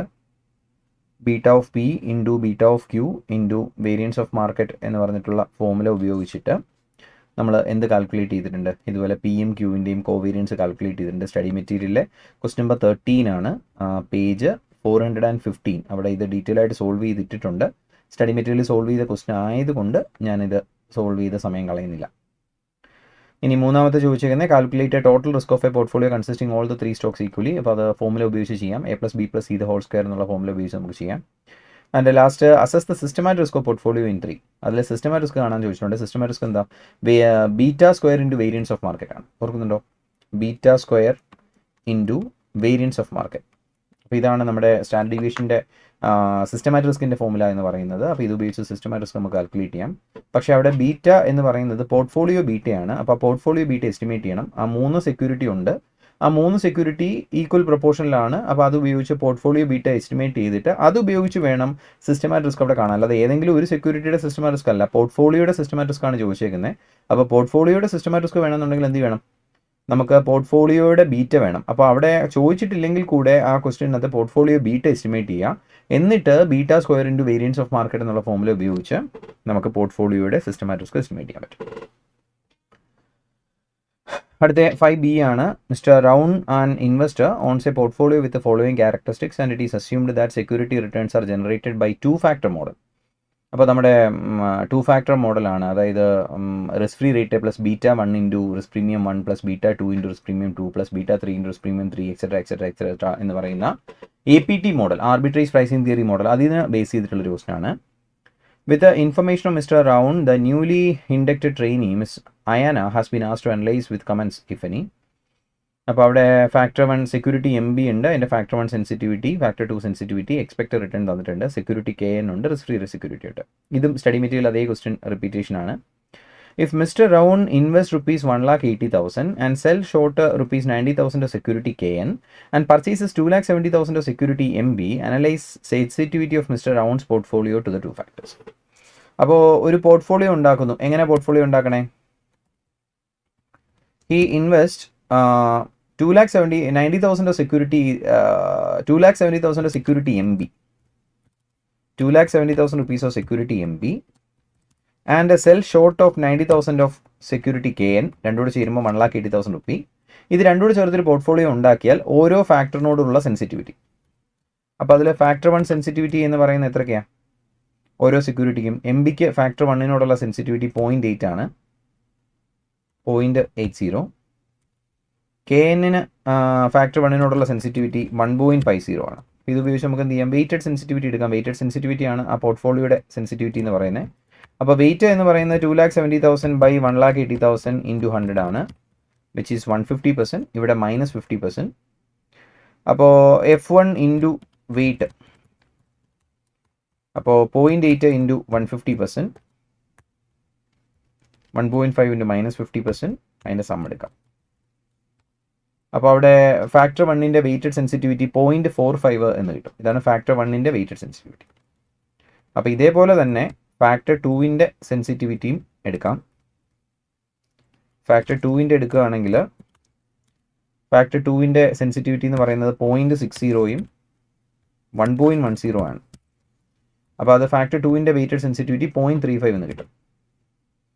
ഇനി രണ്ടാമത്തെ question, if mister round boroughs ₹1,80,000 at risk free rate and invest the amount he borrows along with the original amount of 1,80,000. അപ്പോൾ 180 കൂടെ ചേർത്ത് ഇൻവെസ്റ്റ് ചെയ്യുന്നു, 360 ആയി. In security MB and security KN in the same proportion as described in part 1. അപ്പോൾ ഇവിടെ same proportion എന്ന് പറഞ്ഞാൽ എന്താ? നമ്മുടെ കയ്യിലുള്ള ഫണ്ടിൻ്റെ 150% ആണ് MBയിൽ ഇൻവെസ്റ്റ് ചെയ്തേക്കുന്നത്. അപ്പോൾ ഇവിടെ കയ്യിലുള്ള ഫണ്ട് എന്ന് പറയുന്നത് 1,80,000 റുപ്പീസ് അല്ല, പിന്നെ എത്രയുണ്ട്? 3,60,000 റുപ്പീസ് ഉണ്ട്. കാരണം 1,80,000 ഉണ്ട്. ആ 1,80,000 നിന്ന് നമ്മളൊരു 1,80,000 ബോറോവും കൂടെ ചെയ്തിട്ടുണ്ട്. അപ്പോൾ അവിടെ വരുന്ന വെയിറ്റ് എന്ന് പറയുന്നത് 3,60,000യുടെ 150% ആയിരിക്കും നമ്മൾ MBയിൽ ഇൻവെസ്റ്റ് ചെയ്യുക, 5,40,000. ഇനി 3,60,000യുടെ -50% 1,80,000 റുപ്പീസിന് നമ്മൾ KN ഷോർട്ട് സെല്ലും ചെയ്യും. അപ്പോൾ ഇത് രണ്ടും കൂടെ ചേരുമ്പോഴത്തേക്ക് നമ്മുടെ നെറ്റ് വെയിറ്റ് എന്ന് പറയുന്നത് 3,60,000 റുപ്പീസ് ആവും. നമ്മൾ റിസ്ക് ഫ്രീ റേറ്റ് 1,80,000 ബോറോവും ചെയ്തിട്ടുണ്ട്. അങ്ങനെ നമ്മൾ ഇൻവെസ്റ്റ് ചെയ്യുവാണെങ്കിൽ in security MB and KN in the same proportion as described in part 1, analyse sensitivity of portfolio of the 2 factors. അങ്ങനെയാണെങ്കിൽ ആ പോർട്ട്ഫോളിയോയുടെ സെൻസിറ്റിവിറ്റി എത്രയാണ് എന്നാണ് ചോദ്യം. ഓക്കെ ആണോ? എഗെയിൻ സെയിം പ്രോസസ്സ് തന്നെ. അവിടുത്തെ വെയിറ്റ് 150%, 50% വരും. നമ്മുടെ ഫാക്ടർ 1 സെൻസിറ്റിവിറ്റി, ഫാക്ടർ 2 സെൻസിറ്റിവിറ്റി എത്രയാണെന്ന് നോക്കുക, വെയിറ്റഡ് സെൻസിറ്റിവിറ്റി കാൽക്കുലേറ്റ് ചെയ്യുക. പിന്നെ ചോദിച്ചേക്കുന്നത് assess the expected return premium of factor 2. Factor 2ൻ്റെ റിസ്ക് പ്രീമിയം ചോദിച്ചിട്ടുണ്ട്. അപ്പോൾ അത് നമുക്ക് എങ്ങനെ എടുക്കാൻ പറ്റും? ഫാക്ടർ 2ൻ്റെ റിസ്ക് പ്രീമിയം ആണ് ചോദിച്ചത്. നമുക്ക് ഇവിടുന്ന് ഒരു ഫോമുല ഉണ്ടാക്കാം. സെക്യൂരിറ്റി MBയുടെ എക്സ്പെക്റ്റഡ് റിട്ടേൺ 15% ആണ്. അപ്പോൾ 15% റിട്ടേൺ എന്ന് പറഞ്ഞാൽ എന്താ? APT മോഡൽ പ്രകാരം risk free rate plus beta 1 into, അതായത് sensitivity 1 into risk premium 1 plus sensitivity 2 into risk premium 2, ഇതെന്ന് പറയുന്നത് 15 ആണ്. അപ്പോൾ അങ്ങനെ ഒരു ഫോമുല നമുക്ക് ജനറേറ്റ് ചെയ്യാൻ പറ്റും. അപ്പോൾ ആദ്യം സെക്യൂരിറ്റി എം ബിയുടെ കേസ് എടുക്കുകയാണെങ്കിൽ ഫാക്ടർ 1 സെൻസിറ്റിവിറ്റി 0.8 ആണ്. അപ്പോൾ risk free rate risk free rate അവിടെ 10% ആണ്. അപ്പോൾ 10 plus 0.80 into RP1 plus factor 2 sensitivity 0.60 ആണ്. അപ്പോൾ 0.60 ഇൻറ്റു RP2 ഈക്വൽ 15. അടുത്ത സെക്യൂരിറ്റി KNൻ്റെ കേസ് എടുക്കുകയാണെങ്കിൽ, രണ്ടാമത്തെ സെക്യൂരിറ്റിയുടെ കേസ് എടുക്കുകയാണെങ്കിൽ ഫാക്ടർ 1 സെൻസിറ്റിവിറ്റി 1.5 ആണ്. അപ്പോൾ risk free rate 10 plus 1.50 RP1 plus factor 2 sensitivity 1.10 ആണ്, 1.10 RP2 ഈക്വൽ രണ്ടാമത്തെ സെക്യൂരിറ്റി റിട്ടേൺ 20% ആണ്. അപ്പോൾ ഇത് ഇക്വേഷൻ 1ഉം ഇക്വേഷൻ 2ഉമായിട്ട് കൊടുക്കുകയാണെങ്കിൽ, ഇക്വേഷൻ 1ഉം ഇക്വേഷൻ 2ആയിട്ട് കൊടുക്കുകയാണെങ്കിൽ ഇതിൽ നിന്ന് RP1ഉം RP2ഉം കാണാം. RP1 എന്ന് വെച്ചാൽ എന്താ, risk premium 1, RP2 risk premium 2. അപ്പോൾ ഇതാണ് APT മോഡലിൻ്റെ കോൺസെപ്റ്റ് എന്ന് പറയുന്നത്. അപ്പോൾ ഇത് നേരിട്ട് നമുക്ക് സോൾവ് ചെയ്യാൻ പറ്റില്ല. ഇത് സോൾവ് ചെയ്യണമെന്നുണ്ടെങ്കിൽ എന്ത് ചെയ്യണം, ഇതിനെ ഒരു ഒറ്റ ഫോമിലോട്ട് ആക്കണം. അപ്പോൾ ഒന്നെങ്കിൽ ഇതിനെ ഏതെങ്കിലും വെച്ച് മൾട്ടിപ്ലൈ ചെയ്ത് ഇതിലോട്ട് എത്തിക്കണം. അങ്ങനെയാണെങ്കിൽ 1.50 ബൈ 0.8 എന്ന് പറയുമ്പോൾ അവിടെ 1.88 എന്ന് കിട്ടും. 1.875 എന്ന് കിട്ടും. അപ്പോൾ ഇക്വേഷൻ 1നെ നമ്മൾ 1.875 വെച്ച് മൾട്ടിപ്ലൈ ചെയ്യാം. അപ്പോൾ 10 ഇൻറ്റു 1.875 നമുക്ക് 18.75 എന്ന് കിട്ടും. പ്ലസ് 0.80 ഇൻറ്റു 1.875 നമുക്കത് 1.50 എന്ന് കിട്ടും. അപ്പോൾ 1.50 RP1 പ്ലസ് 0.60 ഇൻറ്റു 1.875 1.13 എന്ന് കിട്ടും, അല്ലെങ്കിൽ 1.125 എന്ന് കിട്ടും. അപ്പോൾ പ്ലസ് 1.125 RP2 ഈക്വൽ 50. രണ്ടാമത്തെ ഇക്വേഷൻ അതുപോലെ എഴുതാം. 10 പ്ലസ്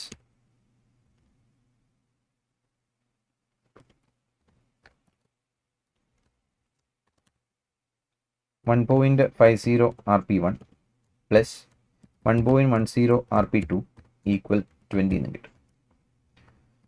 ഇക്വേഷൻ 2ൽ നിന്ന് അല്ലെങ്കിൽ 1ൽ നിന്ന് 3ൽ നിന്ന് 1 മൈനസ് ചെയ്യാം. 18.75 മൈനസ് 10 8.75 പ്ലസ് 1.50 RP1 0 ആവും. 1.125 മൈനസ് 1.10 0.25 എന്ന് വരും. 0.025 RP2 ഈക്വൽ 15 മൈനസ് 20 മൈനസ് 5 എന്ന് കിട്ടും. അങ്ങനെയാണെങ്കിൽ 0.025 RP2 equal minus 50 minus 8.75 minus 13.75 RP2 എന്ന് പറയുന്നത് മൈനസ് 13.75 ഡിവൈഡഡ് ബൈ 0.025.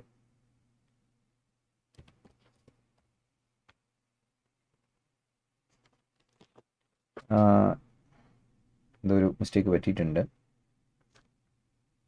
സോറി, ഇവിടെ 1.875 വെച്ച് മൾട്ടിപ്ലൈ ചെയ്യുമ്പോൾ ഈക്വൽ 15 അല്ല, 15 നമ്മൾ മൾട്ടിപ്ലൈ ചെയ്തില്ല. അപ്പോൾ അതാണ് ഇവിടുത്തെ മിസ്റ്റേക്ക് എന്ന് പറയുന്നത്. ഇവിടെ 15 അല്ല, ഈക്വൽ 15 ഇൻറ്റു 1.875 ആണ്. അവിടെ 28.13 എന്ന് കിട്ടും. അപ്പോൾ ഇവിടെ 28.13 എന്ന് പറയുമ്പോൾ 28.125 എന്ന് കിട്ടും. അപ്പോൾ ഇവിടെ മൈനസ് ചെയ്യുമ്പോൾ ഇവിടെ മൈനസ് 5 അല്ല, 28.125 മൈനസ് 20 8.125 എന്ന് കിട്ടും. അപ്പോൾ ഇവിടെ 8.125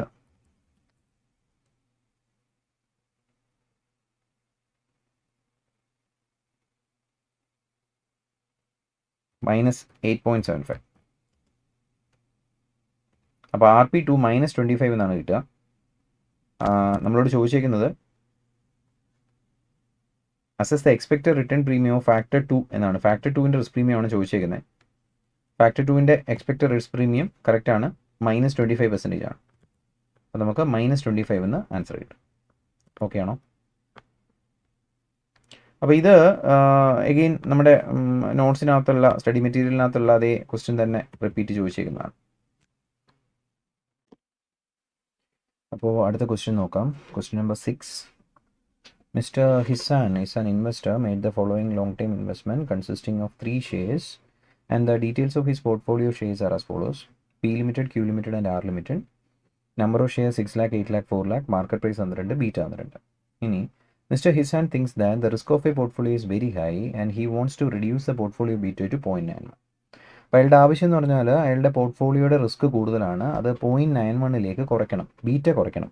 he's considering below mentioned alternative strategy: dispose a part of his existing portfolio to acquire risk free security. ഒന്നുകിൽ അയാളുടെ പോർട്ട്ഫോളിയോയിൽ കുറച്ച് പോർഷൻ സെല്ല് ചെയ്തിട്ട് അതിന് റിസ്ക് ഫ്രീ സെക്യൂരിറ്റി അക്വയർ ചെയ്യാം, അല്ലെങ്കിൽ take appropriate position on Nifty futures which are currently traded at 16,250 and each Nifty point is worth 100 units. അല്ലെങ്കിൽ appropriate position Nifty ഫ്യൂച്ചേഴ്സിൽ എടുക്കുക. ചോദ്യം: analyse and assess the portfolio beta. അപ്പോൾ first step portfolio beta assess ചെയ്യണം. 3 share, P limited, Q limited and R limited. Number of shares തന്നിട്ടുണ്ട് 6 lakh, 8 lakh, 4 lakh. 6 lakh, 8 lakh, 4 lakh. Price തന്നിട്ടുണ്ട് 250, 375 and 125. Multiply ചെയ്താൽ value കിട്ടും. 6 lakh into 250, 1500 lakh, 3000 lakh, 500 lakh. എല്ലാം കൂടെ 5000 lakh. അതിനെ base ചെയ്ത് wait calculate ചെയ്യാം. 1500 by 5000 lakh. 30%, 60% ആൻഡ് 10%. ഇതാണ് അവിടുത്തെ വെയിറ്റ് എന്ന് പറയുന്നത്. ഇനി ബീറ്റ ക്വസ്റ്റ്യൻ തന്നിട്ടുണ്ട് 1.40, 1.20 ആൻഡ് 1.60. അപ്പോൾ വെയിറ്റഡ് ബീറ്റ എടുത്തു കഴിഞ്ഞാൽ നമുക്ക് പോർട്ട്ഫോളിയോ ബീറ്റ കാൽക്കുലേറ്റ് ചെയ്യാൻ പറ്റും. 1.40 into 30%, then 1.2 into 60%, 1.6 into 10%, എല്ലാം കൂടെ എടുക്കുമ്പോൾ നമുക്ക് പോർട്ട്ഫോളിയോ ബീറ്റ കിട്ടും, വിച്ച് ഈസ് 1.30 എന്ന് കിട്ടും. അപ്പോൾ ഇതാണ് നമ്മളുടെ പോർട്ട്ഫോളിയോ ബീറ്റ എന്ന് പറയുന്നത്. ഇനി രണ്ടാമത്തെ question: assess the value of risk free security to be acquired. അപ്പോൾ ഇനി എത്ര രൂപയുടെ റിസ്ക് ഫ്രീ സെക്യൂരിറ്റി അക്വയർ ചെയ്താൽ നമ്മൾക്ക് റിസ്ക് കുറയ്ക്കാൻ പറ്റും. അപ്പോൾ let weight of risk free security. Weight of risk free security എന്ന് പറയുന്നത് എക്സ് ആയിട്ട് എടുക്കാം, അല്ലെങ്കിൽ റിസ്ക് ഉള്ള സെക്യൂരിറ്റിയുടെ എക്സ് ആയിട്ടും റിസ്ക് ഫ്രീ സെക്യൂരിറ്റിയുടെ 1 - x ആയിട്ട് എടുക്കാം. എങ്ങനെ വേണമെങ്കിലും എടുക്കാം. Risk of weight of risk free security എന്ന് പറയുന്നത് എക്സ് ആണെന്ന് വിചാരിക്കാം. അപ്പോൾ നമ്മുടെ മൊത്തം പോർട്ട്ഫോളിയോയുടെ വാല്യൂ എന്ന് പറയുന്നത് 5000 lakh ആണ്. ആ 5000 lakhന്റെ X% risk free security acquire ചെയ്യും. അപ്പോൾ റിസ്കി സെക്യൂരിറ്റിയുടെ വെയിറ്റ് എന്ന് പറയുന്നത് എന്തായിരിക്കും? വെയിറ്റ് ഓഫ് റിസ്കി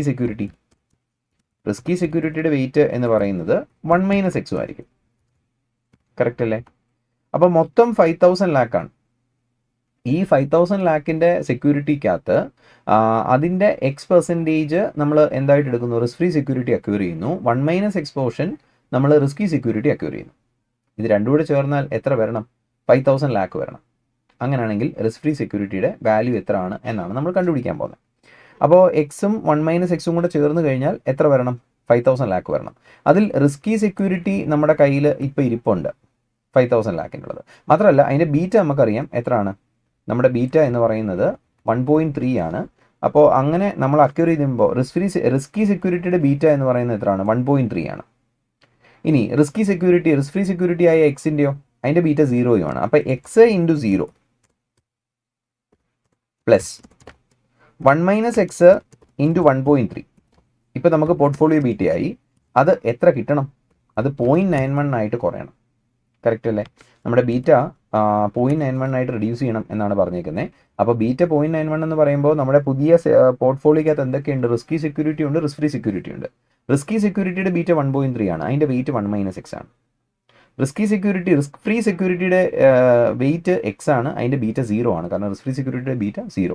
അപ്പോൾ X into 0 plus 1 - x into 1.3 എന്ന് പറയുന്നത് 0.91 ആണ്.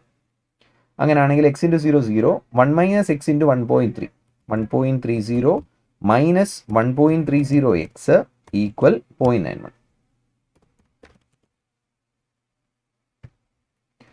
അങ്ങനെയാണെങ്കിൽ നമുക്ക് 1.30 minus 0.91, which is 0.39 equal 1.30x.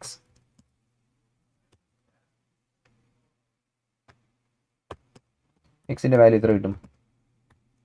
0.39 divided by 1.30 നമുക്ക് എക്സിൻ്റെ വാല്യൂ 0.3 എന്ന് കിട്ടും. എന്താ എക്സ് ആയിട്ട് നമ്മൾ കൊടുത്തത്? റിസ്ക് ഫ്രീ സെക്യൂരിറ്റിയുടെ വാല്യൂ ആണ് എക്സ് ആയിട്ട് കൊടുത്തത് 0.3, 30%. അങ്ങനെയാണെങ്കിൽ value of risk free security എന്ന് പറയുന്നത് എത്രയായിരിക്കും? Value of risk free security മൊത്തം 5,000 ലാക്കിൻ്റെ പോർട്ട്ഫോളിയോ ആണ്. അതിൻ്റെ 30% ആണ് നമ്മളിപ്പോൾ എവിടെ ഇൻവെസ്റ്റ് ചെയ്യേണ്ടത്? റിസ്ക് ഫ്രീ സെക്യൂരിറ്റിയിൽ ഇൻവെസ്റ്റ് ചെയ്യേണ്ടത്. അതായത് 1,500 ലാക്കിൻ്റെ സെക്യൂരിറ്റി ആയിരിക്കും നമ്മൾ റിസ്ക് ഫ്രീ സെക്യൂരിറ്റി അക്വയർ ചെയ്യേണ്ടത്. അപ്പോൾ നമ്മുടെ മൊത്തം 5,000 ലാക്കിനകത്ത് പ്രൊപ്പോർഷനേറ്റ് ആയിട്ട് നമ്മുടെ വാല്യൂ കുറയ്ക്കുക, മറ്റ് സെക്യൂരിറ്റിയുടെ വാല്യൂ കുറയ്ക്കുക, പകരം 1,500 ലാക്കിൻ്റെ റിസ്ക് ഫ്രീ സെക്യൂരിറ്റി കൊണ്ടുവരിക. അങ്ങനെ കൊണ്ടുവന്നാൽ നമുക്ക് പോർട്ട്ഫോളിയോ ബീറ്റ 0.91 ആയിട്ട് കുറയ്ക്കാൻ പറ്റും. ഇനി 3, determine the number of shares of each company to be disposed of. അങ്ങനെയാണെങ്കിൽ ഓരോരുത്തരുടെയും ഷെയർ എത്ര രൂപയ്ക്ക് ഡിസ്പോസ് ചെയ്യണം? സിമ്പിളാണ്. ഈ 1,500 ലാക്കിൽ ഓരോ പോർട്ട്ഫോളിയോയിലെയും ഓരോരുത്തരുടെയും വെയിറ്റ് നമുക്കറിയാം. എത്രയ്ക്കാണ്? 30%, 60%, 10% ആണ്. അപ്പോൾ അതേ വെയിറ്റിൽ നമ്മൾ എന്ത് ചെയ്താൽ മതി? മൈനസ് ചെയ്താൽ മതി. അപ്പോൾ സെക്യൂരിറ്റി പി ക്യൂ ആർ ആണ്. പി ക്യൂ ആർ, അതിൽ പിൻ്റെയും ക്യൂവിൻ്റെയും ആറിൻ്റെയും വെയിറ്റ് എത്ര വീതമാണ്? 30, 60, 10 ആണ്. അപ്പോൾ അവിടുത്തെ വെയിറ്റ് എന്ന് പറയുന്നത് 30%, 60% ആൻഡ് 10%. അപ്പോൾ ഇവിടെ 1,500 ലാക്ക് ഇൻറ്റു 30%, 450 ലാക്ക്. ഇവിടെ 1,500 ലാക്ക് ഇൻറ്റു 60%, 900 ലാക്ക്. ഇവിടെ 10%, 150 ലാക്ക്. എല്ലാം കൂടെ 1,500 ലാക്ക്. അപ്പോൾ ഇത്രയും രൂപയുടെ സെക്യൂരിറ്റി ആയിരിക്കും നമ്മൾ ഡിസ്പോസ് ചെയ്യേണ്ടത്. അപ്പോൾ നമ്പർ ഓഫ് ഷെയർസ് ഓഫ് ഈ സെക്യൂരിറ്റി ടു ബി ഡിസ്പോസ്ഡ്, ഓരോരുത്തരുടെയും നമ്പറാണ് പറഞ്ഞേക്കുന്നത്. ഇത് നമുക്ക് കിട്ടിയത് വാല്യൂ ആണ്. ഇനി ഓരോരുത്തരുടെയും ഷെയർ പ്രൈസ് നമുക്കറിയാം. 250, 375, 125 ആണ്. അപ്പോൾ നമ്പർ ഓഫ് ഷെയർ കാണണമെങ്കിൽ ഡിവൈഡ് ചെയ്താൽ മതി. Number 450 lakh divided by 250, 1,80,000, 2,40,000, 1,20,000. അപ്പോൾ ഇത്രയും ഷെയർസ് ആണ് നമ്മൾ എന്ത് ചെയ്യേണ്ടത്? ഡിസ്പോസ് ചെയ്യേണ്ടത്.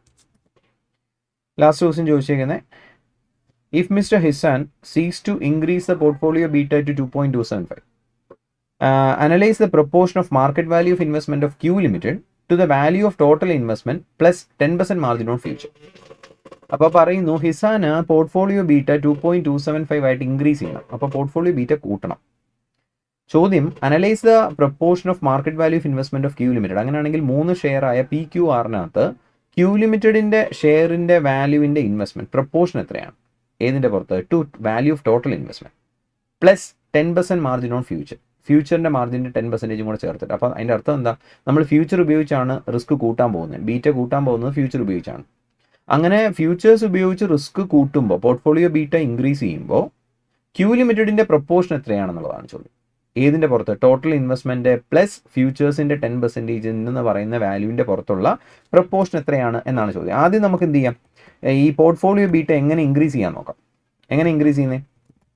Value portfolio into beta plus or minus futures equal value portfolio into decide beta. Correct അല്ലേ? അപ്പോൾ നമ്മുടെ വാല്യൂ പോർട്ട്ഫോളിയോ 50 crore ആണ്. ഇൻറ്റു ഇപ്പോഴത്തെ beta 1.30 plus or minus futures equal value portfolio 50 crore into decide beta. ഇപ്പോൾ പറഞ്ഞേക്കുന്നത് 2.275 ആയിട്ട് increase ചെയ്യണം എന്നാണ് പറഞ്ഞേക്കുന്നത്. അപ്പോൾ 50 crore into 1.3 which is 65 crore plus or minus futures equal 50 crore into 2.275, 113.75. അപ്പോൾ പ്ലസ് ഓർ മൈനസ് ആണോ? പ്ലസ് ആണ്. Plus means long position on futures ആണ്. അപ്പോൾ ലോങ് പൊസിഷൻ ഓൺ ഫ്യൂച്ചർ എന്ന് പറയുന്നത് എത്ര രൂപയ്ക്ക് ലോങ് പൊസിഷൻ എടുക്കണം? 113.75 മൈനസ് 65, അത്രയും രൂപയുടെ പൊസിഷനുള്ള ഫ്യൂച്ചേഴ്സ് ആണ് നമ്മൾ ലോങ് പൊസിഷൻ എടുക്കേണ്ടത്. 48.75 ക്രോറിനുള്ള ഫ്യൂച്ചേഴ്സ് നമ്മൾ ലോങ് പൊസിഷൻ എടുക്കണം. അപ്പോൾ മൊത്തം 48.75 ക്രോറിൻ്റെ ഫ്യൂച്ചേഴ്സാണ് നമ്മൾ എന്ത് ചെയ്യേണ്ടത്? ലോങ് ചെയ്യേണ്ടത്. പക്ഷേ ചോദ്യം ഇതൊന്നുമല്ല. നമ്മുടെ ചോദ്യം value of Q limited, proportion of value of Q limited. Q ലിമിറ്റഡിൻ്റെ മൊത്തം വാല്യൂ എന്ന് പറയുന്നത് എത്രയാണ്? ക്യൂ ലിമിറ്റഡിൻ്റെ മൊത്തം വാല്യൂ എന്ന് പറയുന്നത് 900 lakh ആണ്. അതായത് 9 CR ആണ് വാല്യൂ ഓഫ് ക്യൂ ലിമിറ്റഡ് എന്ന് പറയുന്നത്. Value of Q limited 9 CR, 900 lakh ആണ്. റുപ്പീസ് ഇൻ ലാക്ക് അല്ലേ കിടക്കണേ? സോറി, ഇത് ഡിസ്പോസ് ചെയ്യുന്നതിൻ്റെ വാല്യൂ ആണ്. ക്യൂവിൻ്റെ മൊത്തം വാല്യൂ 3,000 lakh ആണ്. മൊത്തം 5,000 lakh. 50 CRനകത്ത് 30 CRൻ്റെ ഷെയർ ആണ് ക്യൂ ലിമിറ്റഡിനുള്ളത്. അപ്പോൾ 30 CR ആണ് ക്യൂ ലിമിറ്റഡിൻ്റെ ഷെയർ. അപ്പോൾ ക്യൂ ലിമിറ്റഡിൻ്റെ ഷെയറിൻ്റെ ഇൻവെസ്റ്റ്മെൻറ്റിൻ്റെ value 30 CR divided by total investment 50 CR plus 10% of future. ഇപ്പോൾ എത്ര രൂപയുടെ ഫ്യൂച്ചർ എടുക്കണം എന്നാണ് പറഞ്ഞ് 48.75 crore ഫ്യൂച്ചേഴ്സ് എടുക്കണം എന്നാണ് പറഞ്ഞത്. അപ്പോൾ പ്ലസ് 4.875 crore. ഈ പ്രൊപ്പോർഷൻ എത്രയാണ് എന്നാണ് ചോദ്യം. 30 divided by 50 plus 4.875 54.875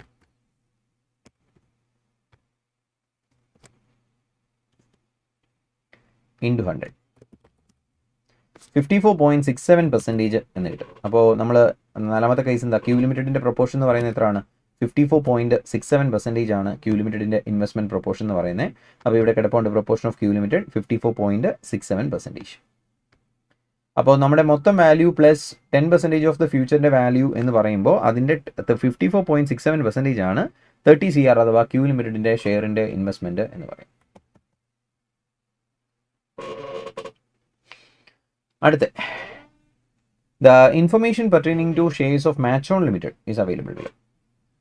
current market price 432, strike price 462, maximum price expected in 3 months time 537, minimum price expected in 3 months time 390, continuously compounded rate of interest 9%, e raise to ആർട്ടിയുടെ value 1.0228. ചോദ്യം, assess the 3-month call option by using binomial model and risk neutral method. അപ്പോൾ binomial മെത്തേഡിലും risk neutral മെത്തേഡിലും 3-month call ഓപ്ഷൻ്റെ value രണ്ട് same ആയിരിക്കും. Basically രണ്ട് same ആയിരിക്കും, രണ്ട് ഒരേ മെത്തേഡാണ്. Justify that calculated value under both the methods are same. രണ്ട് മെത്തേഡ്സിലെയും കാൽക്കുലേറ്റഡ് വാല്യൂ സെയിം ആണ് എന്നും പ്രൂവ് ചെയ്യണം. അപ്പോൾ binomial model, risk neutral model. എന്താ ബൈനോമിയൽ മോഡൽ? രണ്ടും ഒരേ സംഗതിയാണ്, ബൈനോമിയലും റിസ്ക് ന്യൂട്രലും. ആദ്യം നമുക്ക് ബൈനോമിയൽ നോക്കാം. ബൈനോമിയൽ മോഡൽ എന്ന് പറയുമ്പോൾ value of a call option VC equal call option CU at upper price into probability of price. CU into probability of price. ഈ പ്രോബബിലിറ്റി ഓഫ് പ്രൈസിന് ഒരു ഫോമുലയുണ്ട്. Plus value of call option at lower price CD into probability of fall. Probability of fall divided by e raise to R T അതിൻ്റെ present value. ഇനി probability of rise എന്ന് പറയുന്നതിന് ഒരു ഫോമുലയാണ് binomial മോഡലിനകത്ത് apply ചെയ്യുന്നത്. എന്താ? F-D divided by U-D. F-D by U-D ഇതാണ് probability of rise. 1 probability of rise എടുത്താൽ probability fall കിട്ടും. ഇനി ഞാൻ വേറെ ഫോമുല അപ്ലൈ ചെയ്യേണ്ട ആവശ്യമില്ല. F എന്ന് പറയുന്നത് ഇ റേസ് ടു ആർട്ടിയുടെ വാല്യൂ ആണ്. F equal e raise to R T. D എന്ന് പറയുന്നത് extent of lower price on spot ആണ്. അപ്പോൾ അവിടെ എക്സ്റ്റെൻഡ് ഓഫ് ലോവർ പ്രൈസ് എത്ര? ലോവർ പ്രൈസ് എന്ന് പറയുന്നത് 390 ആണ്, സ്പോട്ട് എന്ന് പറയുന്നത് 432 ആണ്. അപ്പോൾ 390 ബൈ 432, 390 ഡിവൈഡഡ് ബൈ 432 ഇതാണ് അവിടുത്തെ ലോവർ നോഡ്. 390 ബൈ 432 എന്ന് പറയുമ്പോൾ അതിൻ്റെ ഫ്രാക്ഷൻ കംപ്ലീറ്റ് ആയിട്ട് അങ്ങ് എടുക്കുക. ഒരു 3-4 ഡെസിമൽ പോയിൻറ്റ്സിനുള്ള ഫ്രാക്ഷൻ അങ്ങ് എടുത്തേക്കുക. 0.90278 എന്ന് കിട്ടും. അതാണ് ഡിയുടെ വാല്യൂ. U എന്ന് പറയുന്നത് extent of upper price on low spot ആണ്. Extent of upper price maximum price 537 divided by spot price 432 ഇതാണ് യുവിൻ്റെ വാല്യൂ. അപ്പോൾ 537 ഡിവൈഡഡ് ബൈ 432 ഇതാണ് ഡിയുടെ വാല്യൂ എന്ന് പറയുന്നത്. അപ്പോൾ ഈ ഫോമുല അപ്ലൈ ചെയ്ത് കഴിഞ്ഞാൽ നമ്മൾക്ക് പ്രോബബിലിറ്റി ഓഫ് റൈസ് കിട്ടും. F-D, എഫിൻ്റെ വാല്യൂ ക്വസ്റ്റിനിൽ തന്നെ തന്നിട്ടുണ്ട് 1.0228, 1.0228 മൈനസ് ഡിയുടെ വാല്യൂ നമ്മളിപ്പോൾ കമ്പ്യൂട്ട് ചെയ്തു 0.9027 ഡിവൈഡഡ് ബൈ U-D 1.24306 മൈനസ് ഡിയുടെ വാല്യൂ 0.90278. സോൾവ് ചെയ്താൽ 1.0228 മൈനസ് 0.90278 divided by 1.24306 minus 1.90278. ഞാൻ 2 ഡെസിമൽ പോയിന്റ്സ് എടുക്കുന്നുള്ളൂ, വേണമെങ്കിൽ അത് ഫുള്ളായിട്ട് എടുക്കാം.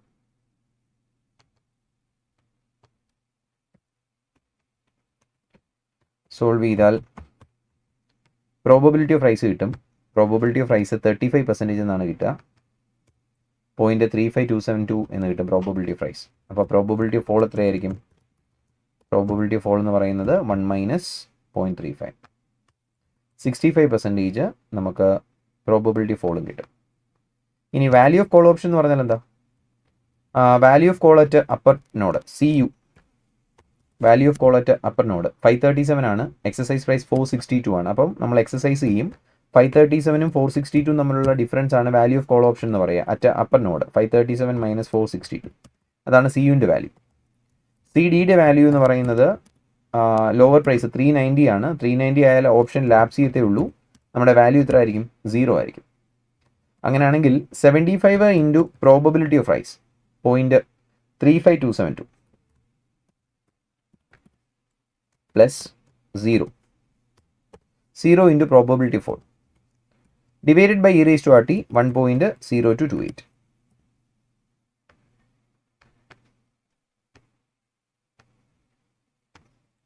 എത്ര കിട്ടും? 75 into 0.35272 divided by 1.0228.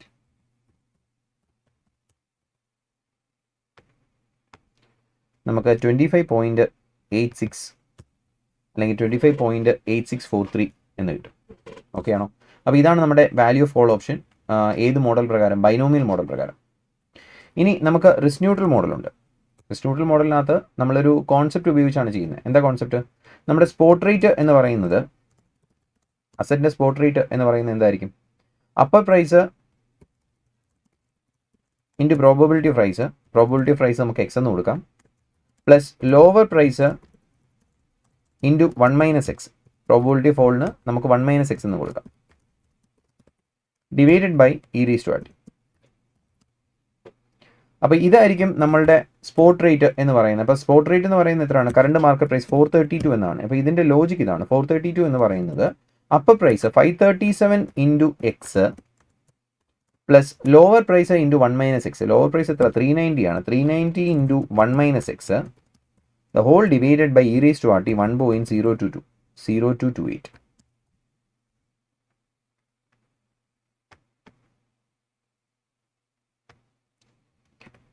So 432 equal this value, 537x plus 390 minus 390x. ഇവിടെ 432 into 1.0228, അവിടെ 442 അല്ലെങ്കിൽ 441.85 എന്ന് കിട്ടും. അപ്പോൾ ഇവിടെ 537 മൈനസ് 390 അത് 147 എന്ന് വരും. അപ്പോൾ 147x ഈക്വൽ 441.385 മൈനസ് 390.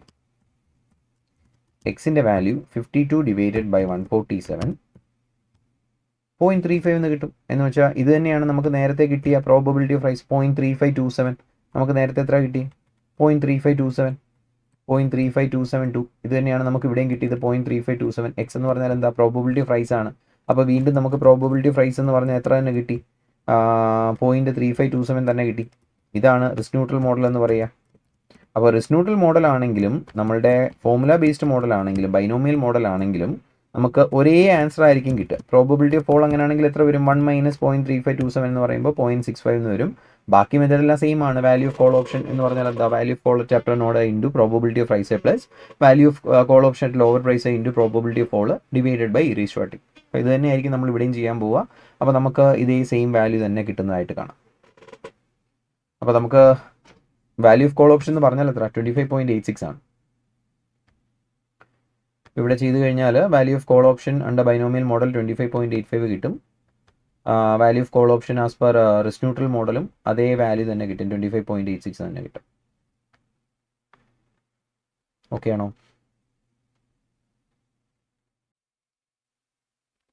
അപ്പോൾ 7A നോക്കാം. Sontex Limited, an Indian firm, needs to pay Japanese yen 1 crore on 31st August.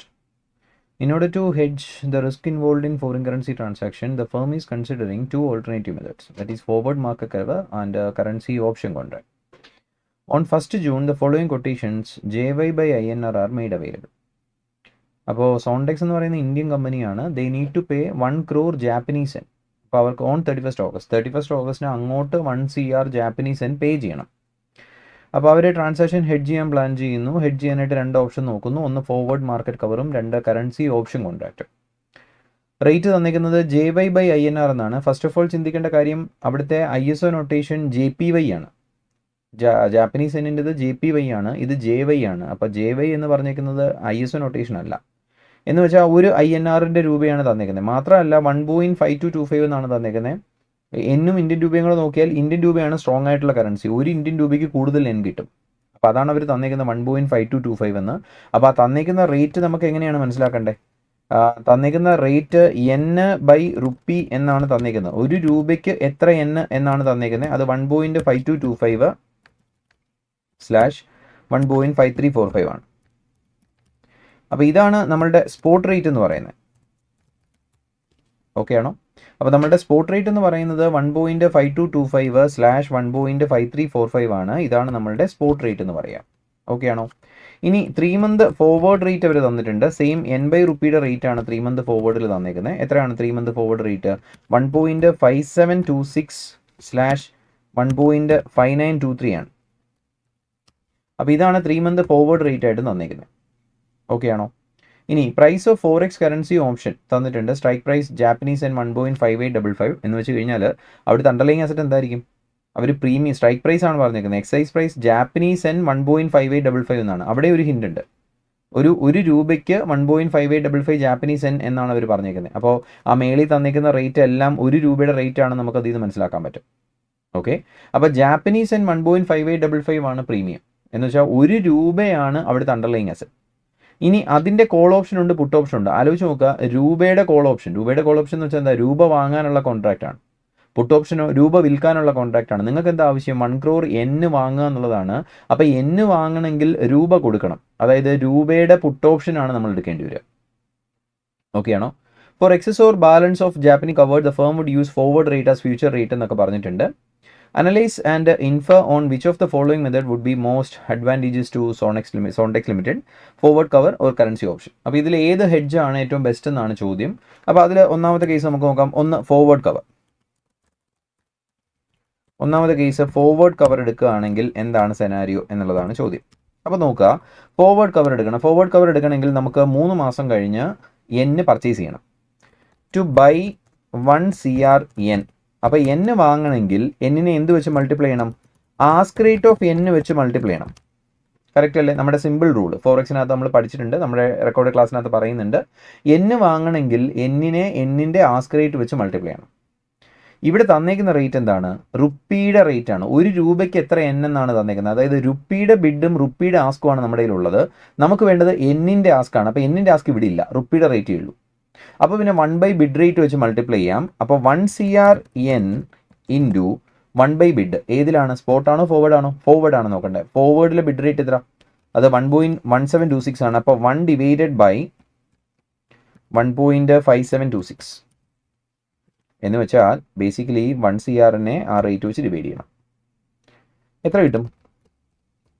1 CR divided by 1.5726 63,58,896 എന്ന് കിട്ടും. അപ്പോൾ ഇതാണ് നമ്മൾ കൊടുക്കേണ്ടി വരുന്ന റുപ്പി. ഇത്രയും രൂപ കൊടുക്കേണ്ടി വരും. എന്തിനാ? 1 CR N പർച്ചേസ് ചെയ്യാൻ എന്ന് 3 മാസങ്ങൾക്ക് ശേഷം. അപ്പോൾ 3 മാസത്തിന് ശേഷം ഫോർവേഡ് കവർ എടുത്താൽ നമുക്ക് ചിലവാകുന്ന ടോട്ടൽ ഔട്ട്ഫ്ലോ എന്ന് പറയുന്നത് 63,58,896 ഇന്ത്യൻ രൂപയായിരിക്കും. രണ്ടാമത്തത് ഓപ്ഷൻ കവർ കഴിഞ്ഞു. ഒന്നാമത്തെ ആൻസർ കഴിഞ്ഞു. ഫോർവേഡ് കവർ ആണെങ്കിൽ എത്ര രൂപ കൊടുക്കണം? 63,58,000 കൊടുക്കണം. ഈ ഫോറക്സിൻ്റെ ക്വസ്റ്റിൻ്റെ ഒരു അഡ്വാൻറ്റേജ് ആണ്, 5 മിനിറ്റിൽ താഴെ സമയം മതി സോൾവ് ചെയ്യാൻ. പക്ഷേ കോൺസെപ്റ്റ് അറിയണം. ഇനി രണ്ടാമത്തെ കേസ് ഓപ്ഷൻ കവർ എടുക്കുകയാണെങ്കിൽ ആലോചിച്ച് നോക്കുക. ഓപ്ഷൻ്റെ കേസിൽ ഇവിടെ സ്ട്രൈക്ക് പ്രൈസ് തന്നിട്ടുണ്ട്. ജാപ്പനീസ് യെൻ 1.5855 ആണ്. എന്ന് വെച്ചാൽ ഒരു രൂപയ്ക്ക് 1.5855 N ആണ് നമ്മുടെ സ്ട്രൈക്ക് പ്രൈസ്. ഓക്കെ, അപ്പോൾ ആലോചിച്ച് നോക്കുക, ഇവിടുത്തെ അണ്ടർലൈങ് അസറ്റ് എന്താണ്? റുപ്പിയാണോ N ആണോ? റുപ്പിയാണ് അണ്ടർലൈങ് അസറ്റ്. കാരണം ഒരു രൂപയ്ക്ക് 1.5855 N എന്നാണ് പറഞ്ഞേക്കുന്നത്. അപ്പോൾ റുപ്പിയാണ് അണ്ടർലൈങ് അസറ്റ്. റുപ്പി വാങ്ങാം അല്ലെങ്കിൽ റുപ്പി വിൽക്കാം. റുപ്പി വാങ്ങണമെങ്കിൽ കോൾ ഓപ്ഷൻ എടുക്കണം, റുപ്പി വിൽക്കണമെങ്കിൽ പുട്ട് ഓപ്ഷൻ എടുക്കണം. നിങ്ങളുടെ ആവശ്യം എന്താ? നിങ്ങളുടെ ആവശ്യം N വാങ്ങുക എന്നുള്ളതാണ്. 1 crore N വാങ്ങുക എന്നുള്ളതാണ്. അപ്പോൾ N വാങ്ങണമെങ്കിൽ റുപ്പി കൊടുക്കണ്ടേ? സോ റുപ്പി വിൽക്കുകയാണ് ആവശ്യം. അതായത് റുപ്പിയുടെ പുട്ട് ഓപ്ഷനാണ് നമുക്ക് വേണ്ടത്. അപ്പോൾ പുട്ട് ഓപ്ഷൻ വാങ്ങണമെങ്കിൽ എന്ത് ചെയ്യണം? പ്രീമിയം കൊടുക്കണം. പ്രീമിയം എന്ന് കൊടുക്കണം? ഇന്ന് കൊടുക്കണം. ഇന്ന് പ്രീമിയം പേ ചെയ്തിട്ടാണ് പുട്ട് ഓപ്ഷൻ എടുക്കാൻ പറ്റുക. അപ്പോൾ ഇനി അടുത്ത ചോദ്യം, എത്ര ഇന്ത്യൻ രൂപ കൊടുക്കേണ്ടി വരും? ആലോചിച്ച് നോക്കുക. നമ്മുടെ റേറ്റ് 1.5855 ഇതാണ് നമ്മളുടെ റേറ്റ് എന്ന് പറയുന്നത്, ഓപ്ഷൻ്റെ റേറ്റ്. അപ്പോൾ പുട്ട് ഓപ്ഷൻ റേറ്റ് എന്ന് പറയുന്നത് 1 rupee ഈക്വൽ 1.5855 ആണ്. ഓക്കെ, അപ്പോൾ 1.5855 ആണ് നമ്മളുടെ റേറ്റ് എന്ന് പറയുന്നത്. അതായത് 1 രൂപ വിറ്റാൽ നിങ്ങൾക്ക് 1.5855 കിട്ടും. നമ്മുടെ ആവശ്യം എത്ര വാങ്ങിക്കുക എന്നുള്ളതാണ്, 1 കോടി വാങ്ങിക്കുക എന്നുള്ളതാണ്, 1 crore വാങ്ങുക എന്നുള്ളതാണ്. അപ്പോൾ rupee to be sold for 1 crore. അപ്പോൾ 1 CR കിട്ടാൻ എത്ര ഇന്ത്യൻ രൂപ സെല് ചെയ്യണം? 1 crore divided by 1.5855.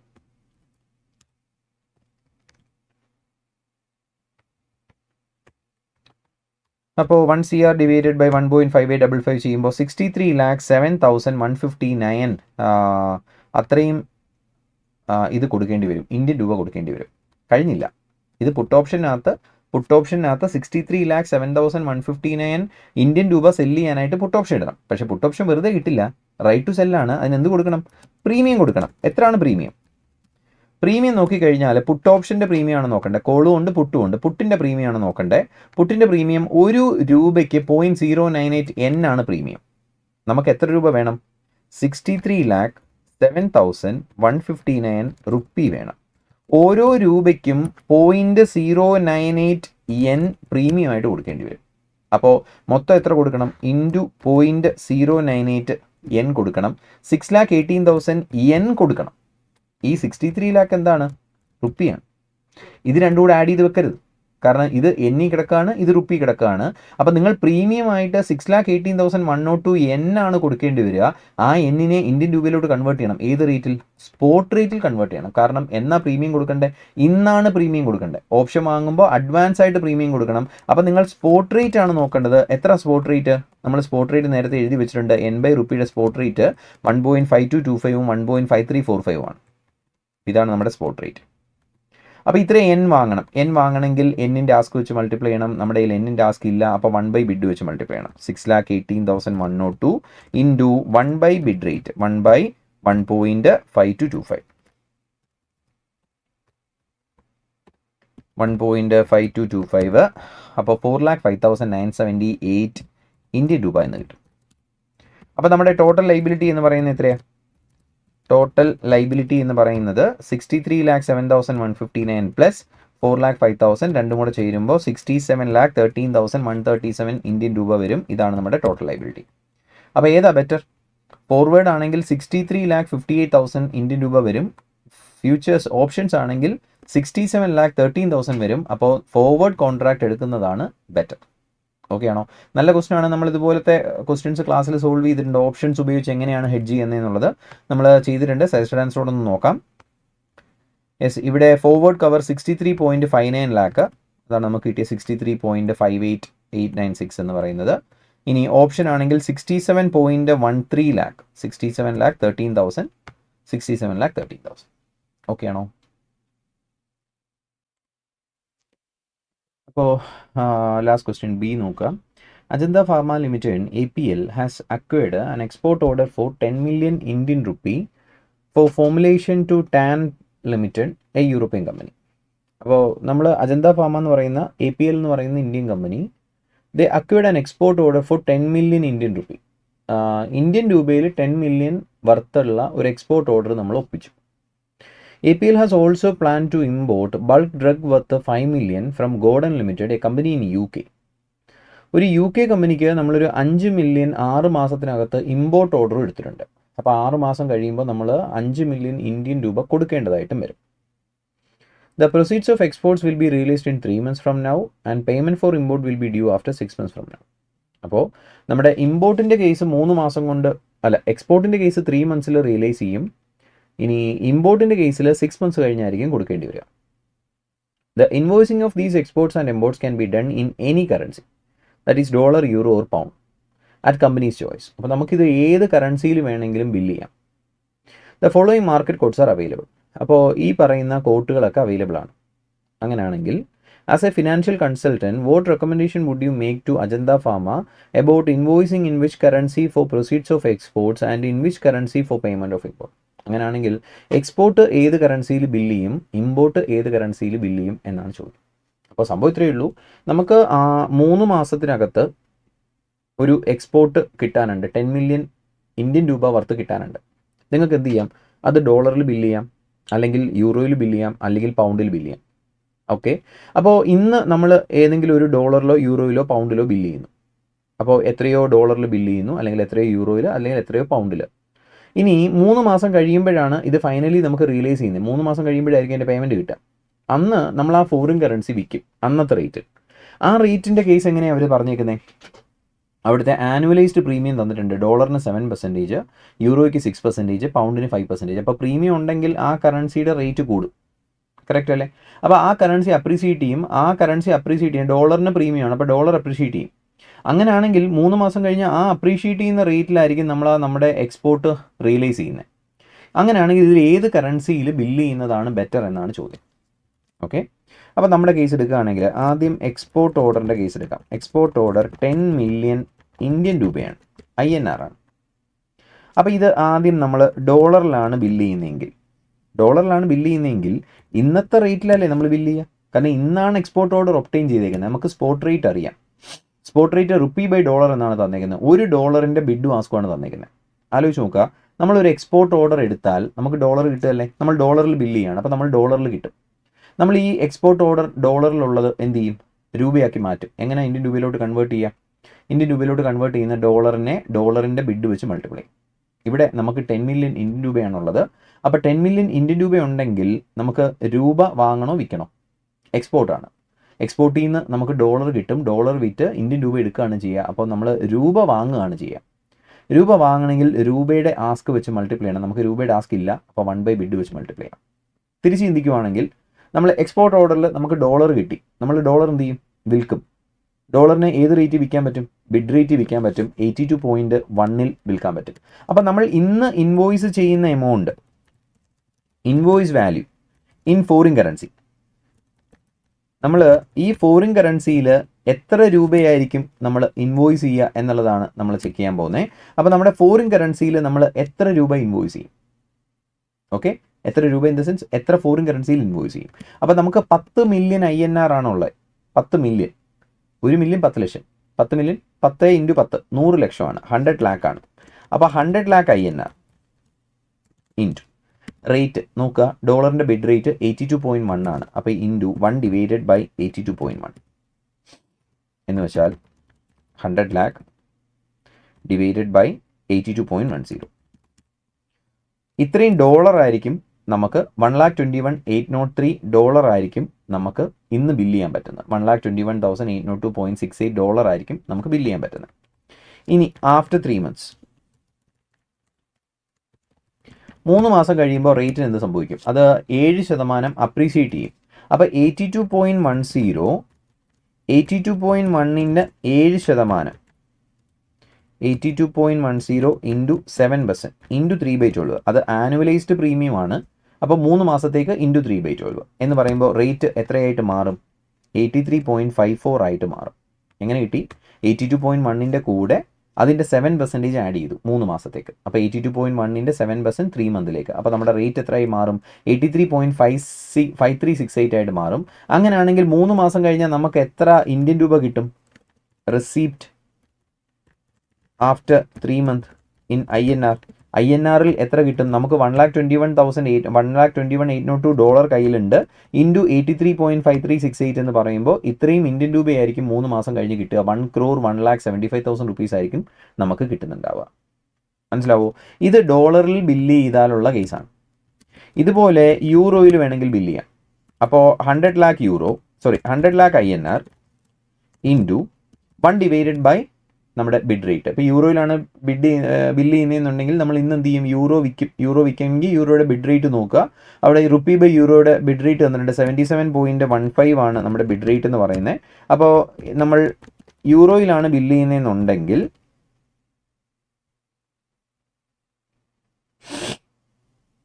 Divided by 77.15 നമുക്ക് 12,962 ആയിരിക്കും ബില്ല് ചെയ്യാൻ പറ്റുക. 77.15 ഒരു 7 കൂടിപ്പോയി. അപ്പോൾ 1,39,860.14 ആയിരിക്കും നമുക്ക് ബില്ല് ചെയ്യാൻ പറ്റുക. ഓക്കെ ആണോ? 3 മാസം കഴിഞ്ഞാൽ റേറ്റ് എന്ത് സംഭവിക്കും? യൂറോയുടെ പ്രീമിയം തന്നിട്ടുണ്ട് 6% ആണ്. അപ്പോൾ 77.15 ഇൻക്രീസ് ആവും. 77.15ൻ്റെ എത്ര പെർസെൻറ്റേജ്? 6%. 77.15ൻ്റെ 6% 3 മാസത്തേക്ക് ഇൻറ്റു 3/2 എന്ന് പറയുമ്പോൾ നമ്മുടെ റേറ്റ് എത്രയായിട്ട് മാറും? 78.30 ആയിട്ട് മാറും. അപ്പോൾ ആലോചിച്ചേ, 1,39,000 യൂറോയ്ക്ക് 78.30 വെച്ച് 1,09,52,063 ഇന്ത്യൻ രൂപ കിട്ടും. ഇനി മൂന്നാമത്തെ ഓപ്ഷൻ എന്ന് പറയുന്നത് പൗണ്ട് ആണ്. അപ്പോൾ 100 lakh INR into 1 divided by bid rate. പൗണ്ടിൻ്റെ ബിഡ് റേറ്റ് എത്ര? 100.65 ആണ്. അപ്പോൾ ഇന്ന് ഇൻവോയ്സ് ചെയ്താൽ നമുക്ക് എത്ര പൗണ്ട് ഇൻവോയ്സ് ചെയ്യാൻ പറ്റും? 99,354.2 പൗണ്ട് ഇൻവോയ്സ് ചെയ്യാൻ പറ്റും. ഇനി 3 മാസം കഴിഞ്ഞാൽ പൗണ്ടിൻ്റെ അപ്രീസിയേഷൻ പ്രീമിയം 5% ആണ്. അപ്പോൾ ഇപ്പോൾ 100.65 ഉള്ള പൗണ്ട് 100.65ൻ്റെ എത്ര പെർസെൻറ്റേജ് അപ്രീസിയേറ്റ് ചെയ്യും? 5% അപ്രീസിയേറ്റ് ചെയ്യും 3 മാസത്തേക്ക്. അപ്പോൾ നമ്മുടെ റേറ്റ് 100.65 എന്നുള്ളത്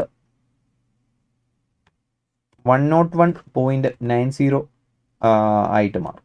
അപ്പോൾ 100.65 എന്നുള്ളത് 101.90 ആയിട്ട് മാറും. അപ്പം 99,000 പൗണ്ട് അന്ന് വിറ്റാൽ നമുക്ക് 1,01,25,000 റുപ്പീസ് കിട്ടും. അപ്പോൾ ഇതിൽ ഏറ്റവും ബെസ്റ്റ് ഓപ്ഷൻ ഏതാ? യൂറോയിൽ ഇൻവോയ്സ് ചെയ്യുന്നതാണ്. കാരണം യൂറോയിൽ ഇൻവോയ്സ് ചെയ്താൽ 3 മാസം കഴിയുമ്പോൾ 1,09,00,000 റുപ്പീസ് ആണ് നമുക്ക് കിട്ടുക. അപ്പോൾ it's better to invoice in euro. Okay ആണോ? നമുക്കൊന്ന് ആൻസറുമായിട്ട് ഒന്ന് കമ്പയർ ചെയ്ത് നോക്കാം.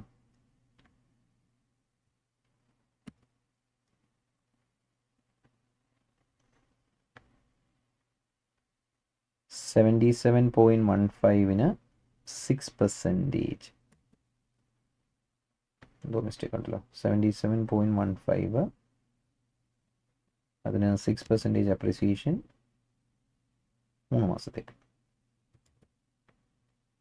അവർ കൺവേർട്ട് ചെയ്തേക്കുന്ന റേറ്റ് പ്രകാരം 1,29,617. ഇവിടെ ഒരു വ്യത്യാസമുണ്ട്. 71.5 എന്നാണ് ഞാനിവിടെ എടുത്തത്. ആക്ച്വലി 77.15 ആണ്. അങ്ങനൊരു ചെറിയ മിസ്റ്റേക്ക് പറ്റി. അപ്പോൾ ഇവിടെ അത്രയും വാല്യൂ ഇല്ല. 1,09,00,000 ഇല്ല. 1,01,50,000 ആണ്. 1,01,75,000, 1,01,25,000 ഇങ്ങനെയാണ് കിട്ടുക. അപ്പോൾ ഇവിടെ 1,01,75,000, 1,01,49,000, 1,01,25,000. നമുക്ക് റൗണ്ട് ഫിഗർ ആണ്, കാരണം നമ്മൾ മാക്സിമം ഫ്രാക്ഷൻ കൺസിഡർ ചെയ്തിട്ടുണ്ട്. അവർ 2-3 പോയിന്റിന് ഡെസിമലിന് റൗണ്ട് ചെയ്താണ് എടുത്തേക്കുന്നത്. അപ്പോൾ പിന്നെ അതുകൊണ്ടാണ് അതിൻ്റെ ഒരു ചെറിയ വേരിയേഷൻ അവിടെ വന്നേക്കുന്നത്. അപ്പോൾ ഇതിൽ ഏറ്റവും ബെസ്റ്റ് ഓപ്ഷൻ എന്ന് പറയുന്ന 1,01,75,000 കിട്ടുന്ന ഡോളറിലാണ്. അപ്പോൾ it's better to invoice in euro അല്ല, സോറി ഡോളറാണ്. അടുത്തായിട്ട് ഇമ്പോർട്ട് ഓർഡറിൻ്റെ കേസ് നോക്കാം. ഇമ്പോർട്ട് ഓർഡറിൻ്റെ കേസ് നോക്കിക്കഴിഞ്ഞാൽ നമ്മൾ ഇമ്പോർട്ട് ചെയ്യുമ്പോൾ 5 മില്യൺ ആണ് ഇമ്പോർട്ട് കൊടുക്കാനുള്ളത്. 5 മില്യൺ ഇന്ത്യൻ രൂപയാണ് കൊടുക്കാനുള്ളത്. സെയിം പ്രോസസ്സാണ് ഡോളറിലോ യൂറോയിലോ പൗണ്ടിലോ ബില്ല് ചെയ്യാം. ഇനി 6 മാസം കഴിഞ്ഞാണ് നമുക്ക് കറൻസി ഡ്യൂ ആവുന്നത്. അപ്പോൾ ഒന്ന് ആലോചിച്ച് നോക്കി, നമ്മൾ ആദ്യം നേരത്തെ ചെയ്ത പോലെ ഡോളറിലാണെന്ന് വിചാരിക്കുക. 5 മില്യൺ ആണ്. 5 മില്യൺ എന്ന് പറഞ്ഞാൽ 50 lakh ആണ്. 1 മില്യൺ 10 ലക്ഷം. അപ്പോൾ 50 lakh INR സ്പോട്ടി ബില്ല് ചെയ്യണം. ഓക്കെ, നമുക്ക് ഇമ്പോർട്ടാണ്, ഇമ്പോർട്ട് പേയബിൾ ആണ്. ഇപ്പോൾ ഇമ്പോർട്ട് പേയബിൾ ആണെങ്കിൽ ഫോറിൻ കറൻസി വാങ്ങണമെങ്കിൽ നമ്മൾ ഫോറിൻ കറൻസിയുടെ ആസ്ക് റേറ്റ് വെച്ച് മൾട്ടിപ്ലൈ, അല്ലേ? അപ്പോൾ ഡോളറിൽ ബില്ല് ചെയ്യണമെന്നുണ്ടെങ്കിൽ ഡോളറിൻ്റെ ആസ്ക് റേറ്റ് വെച്ച് മൾട്ടിപ്ലൈ ചെയ്യണം. ഇപ്പം നമ്മുടെ കയ്യിലുള്ളത് രൂപയാണ്. അപ്പോൾ രൂപ കൊടുത്ത് ഡോളർ വാങ്ങണമെങ്കിൽ 1/ask വെച്ച് നമ്മൾ മൾട്ടിപ്ലൈ ചെയ്യേണ്ടി വരും. കറക്റ്റ് അല്ലേ? കാരണം നമുക്ക് രൂപ വിൽക്കണം. നമുക്ക് രൂപയുടെ റേറ്റ് അറിയാവുന്നെങ്കിൽ നമുക്ക് രൂപ വിൽക്കണം. അപ്പോൾ നമ്മുടെ കയ്യിൽ രൂപയുണ്ട്, 50 lakh INR ഉണ്ട്. ഒരു 50 lakh INR കൊടുത്ത് നമുക്ക് ഫോറിൻ കറൻസി വാങ്ങണം, ഡോളർ വാങ്ങണം. രൂപ വിൽക്കണമെങ്കിൽ രൂപയുടെ ബിഡ് റേറ്റ് വെച്ച് മൾട്ടിപ്ലൈ ചെയ്യണം. രൂപയുടെ ബിഡില്ല, അപ്പോൾ 1/ask വെച്ച് മൾട്ടിപ്ലൈ ചെയ്യണം. അപ്പോൾ 1/ask റേറ്റ് എത്ര? 82.20 ആണ്. അപ്പോൾ ഇപ്പോൾ 50 lakh INR ബില്ല് ചെയ്താൽ 82.2 വെച്ച് $60,827 നമ്മൾ ബില്ല് ചെയ്യേണ്ടി വരും. അപ്പോൾ $60,827 ബില്ല് ചെയ്താൽ 6 മാസം കഴിഞ്ഞാൽ റേറ്റ് എത്രയായി മാറും? ആഫ്റ്റർ 6 months നമ്മുടെ റേറ്റ് എത്ര നോക്കുക. 82.20 അപ്രിസിയേറ്റ് ചെയ്യും. എത്ര വെച്ചിട്ട്? 82.20ക്ക് അപ്രിസിയേഷൻ എന്ന് പറയുന്നത് 7% അപ്രിസിയേഷൻ ആണ് 6 മാസത്തേക്ക്, 6/12. അപ്പോൾ നമ്മുടെ റേറ്റ് 85.08 ആയിട്ട് മാറും. അപ്പോൾ 6 മാസം കഴിഞ്ഞാൽ നമ്മൾ എത്ര കൊടുക്കേണ്ടി വരും? 60,000 ഇൻറ്റു 85.07 51,75,000 റുപ്പീസ് കൊടുക്കേണ്ടി വരും. ഇത് ഡോളറിൽ ബില്ല് ചെയ്താലുള്ള അവസ്ഥയാണ്. യൂറോയിൽ ബില്ല് ചെയ്താൽ എന്ത് സംഭവിക്കും? യൂറോയിൽ ബില്ല് ചെയ്താൽ 50 lakh INR into 1 ask rate നോക്കാം. യൂറോയുടെ ആസ്ക് റേറ്റ് 77.20 ആണ്. അപ്പോൾ 77.20ക്ക് ബില്ല് ചെയ്യുവാണെങ്കിൽ 77.20ക്ക് ബില്ല് ചെയ്താൽ 64,766 യൂറോയ്ക്ക് ബില്ല് ചെയ്യേണ്ടി വരും. ഇനി ആഫ്റ്റർ 6 month റേറ്റ് 76.2 പ്ലസ് 77.2ന് എത്ര % അപ്രിസിയേഷൻ? യൂറോയ്ക്ക് 6% അപ്രിസിയേഷനാണ് 6 മാസത്തേക്ക്. അങ്ങനെയാണെങ്കിൽ എത്ര രൂപ കൊടുക്കേണ്ടി വരും? 51,50,000 കൊടുക്കേണ്ടി വരും. ഇനി മൂന്നാമത് പൗണ്ടിൽ ബില്ല് ചെയ്യാം. 50 lakh INR into 1 divided by പൗണ്ടിൻ്റെ ആസ്ക് റേറ്റ് നോക്കുക 100.75 ആണ്. അപ്പോൾ 100.75 ബില്ല് ചെയ്താൽ നമ്മൾ 49,627 പൗണ്ട് കൊടുക്കേണ്ടി വരും. 6 മാസം കഴിഞ്ഞുള്ള റേറ്റ് എന്ന് പറയുന്നത് 100.75 പ്ലസ് 100.75ന് എത്ര % അപ്രിസിയേഷൻ? 5% അപ്രിസിയേഷൻ. എത്ര മാസത്തേക്ക്? 6 മാസത്തേക്ക്. 103.26 ആയിട്ട് മാറും. അപ്പോൾ 49,000 പൗണ്ടിന് 103 വെച്ച് 51,25,000 കൊടുക്കേണ്ടി വരും. അപ്പോൾ ഇത് ഏറ്റവും ലീസ്റ്റ് കൊടുക്കുന്നതാണ് ഏറ്റവും ബെറ്റർ ഓപ്ഷൻ. അപ്പോൾ ഏറ്റവും ലീസ്റ്റ് വരുന്ന 51,25,000 വരുന്ന പൗണ്ടിലാണ്. അപ്പോൾ it's better to invoice in pound. Correct അല്ലേ? നമ്മൾ പൗണ്ടിൽ ഇൻവോയ്സ് ചെയ്യുന്നതായിരിക്കും ബെറ്റർ. ആൻസറായിട്ട് കൊണ്ടൊന്ന് കമ്പയർ ചെയ്യാം.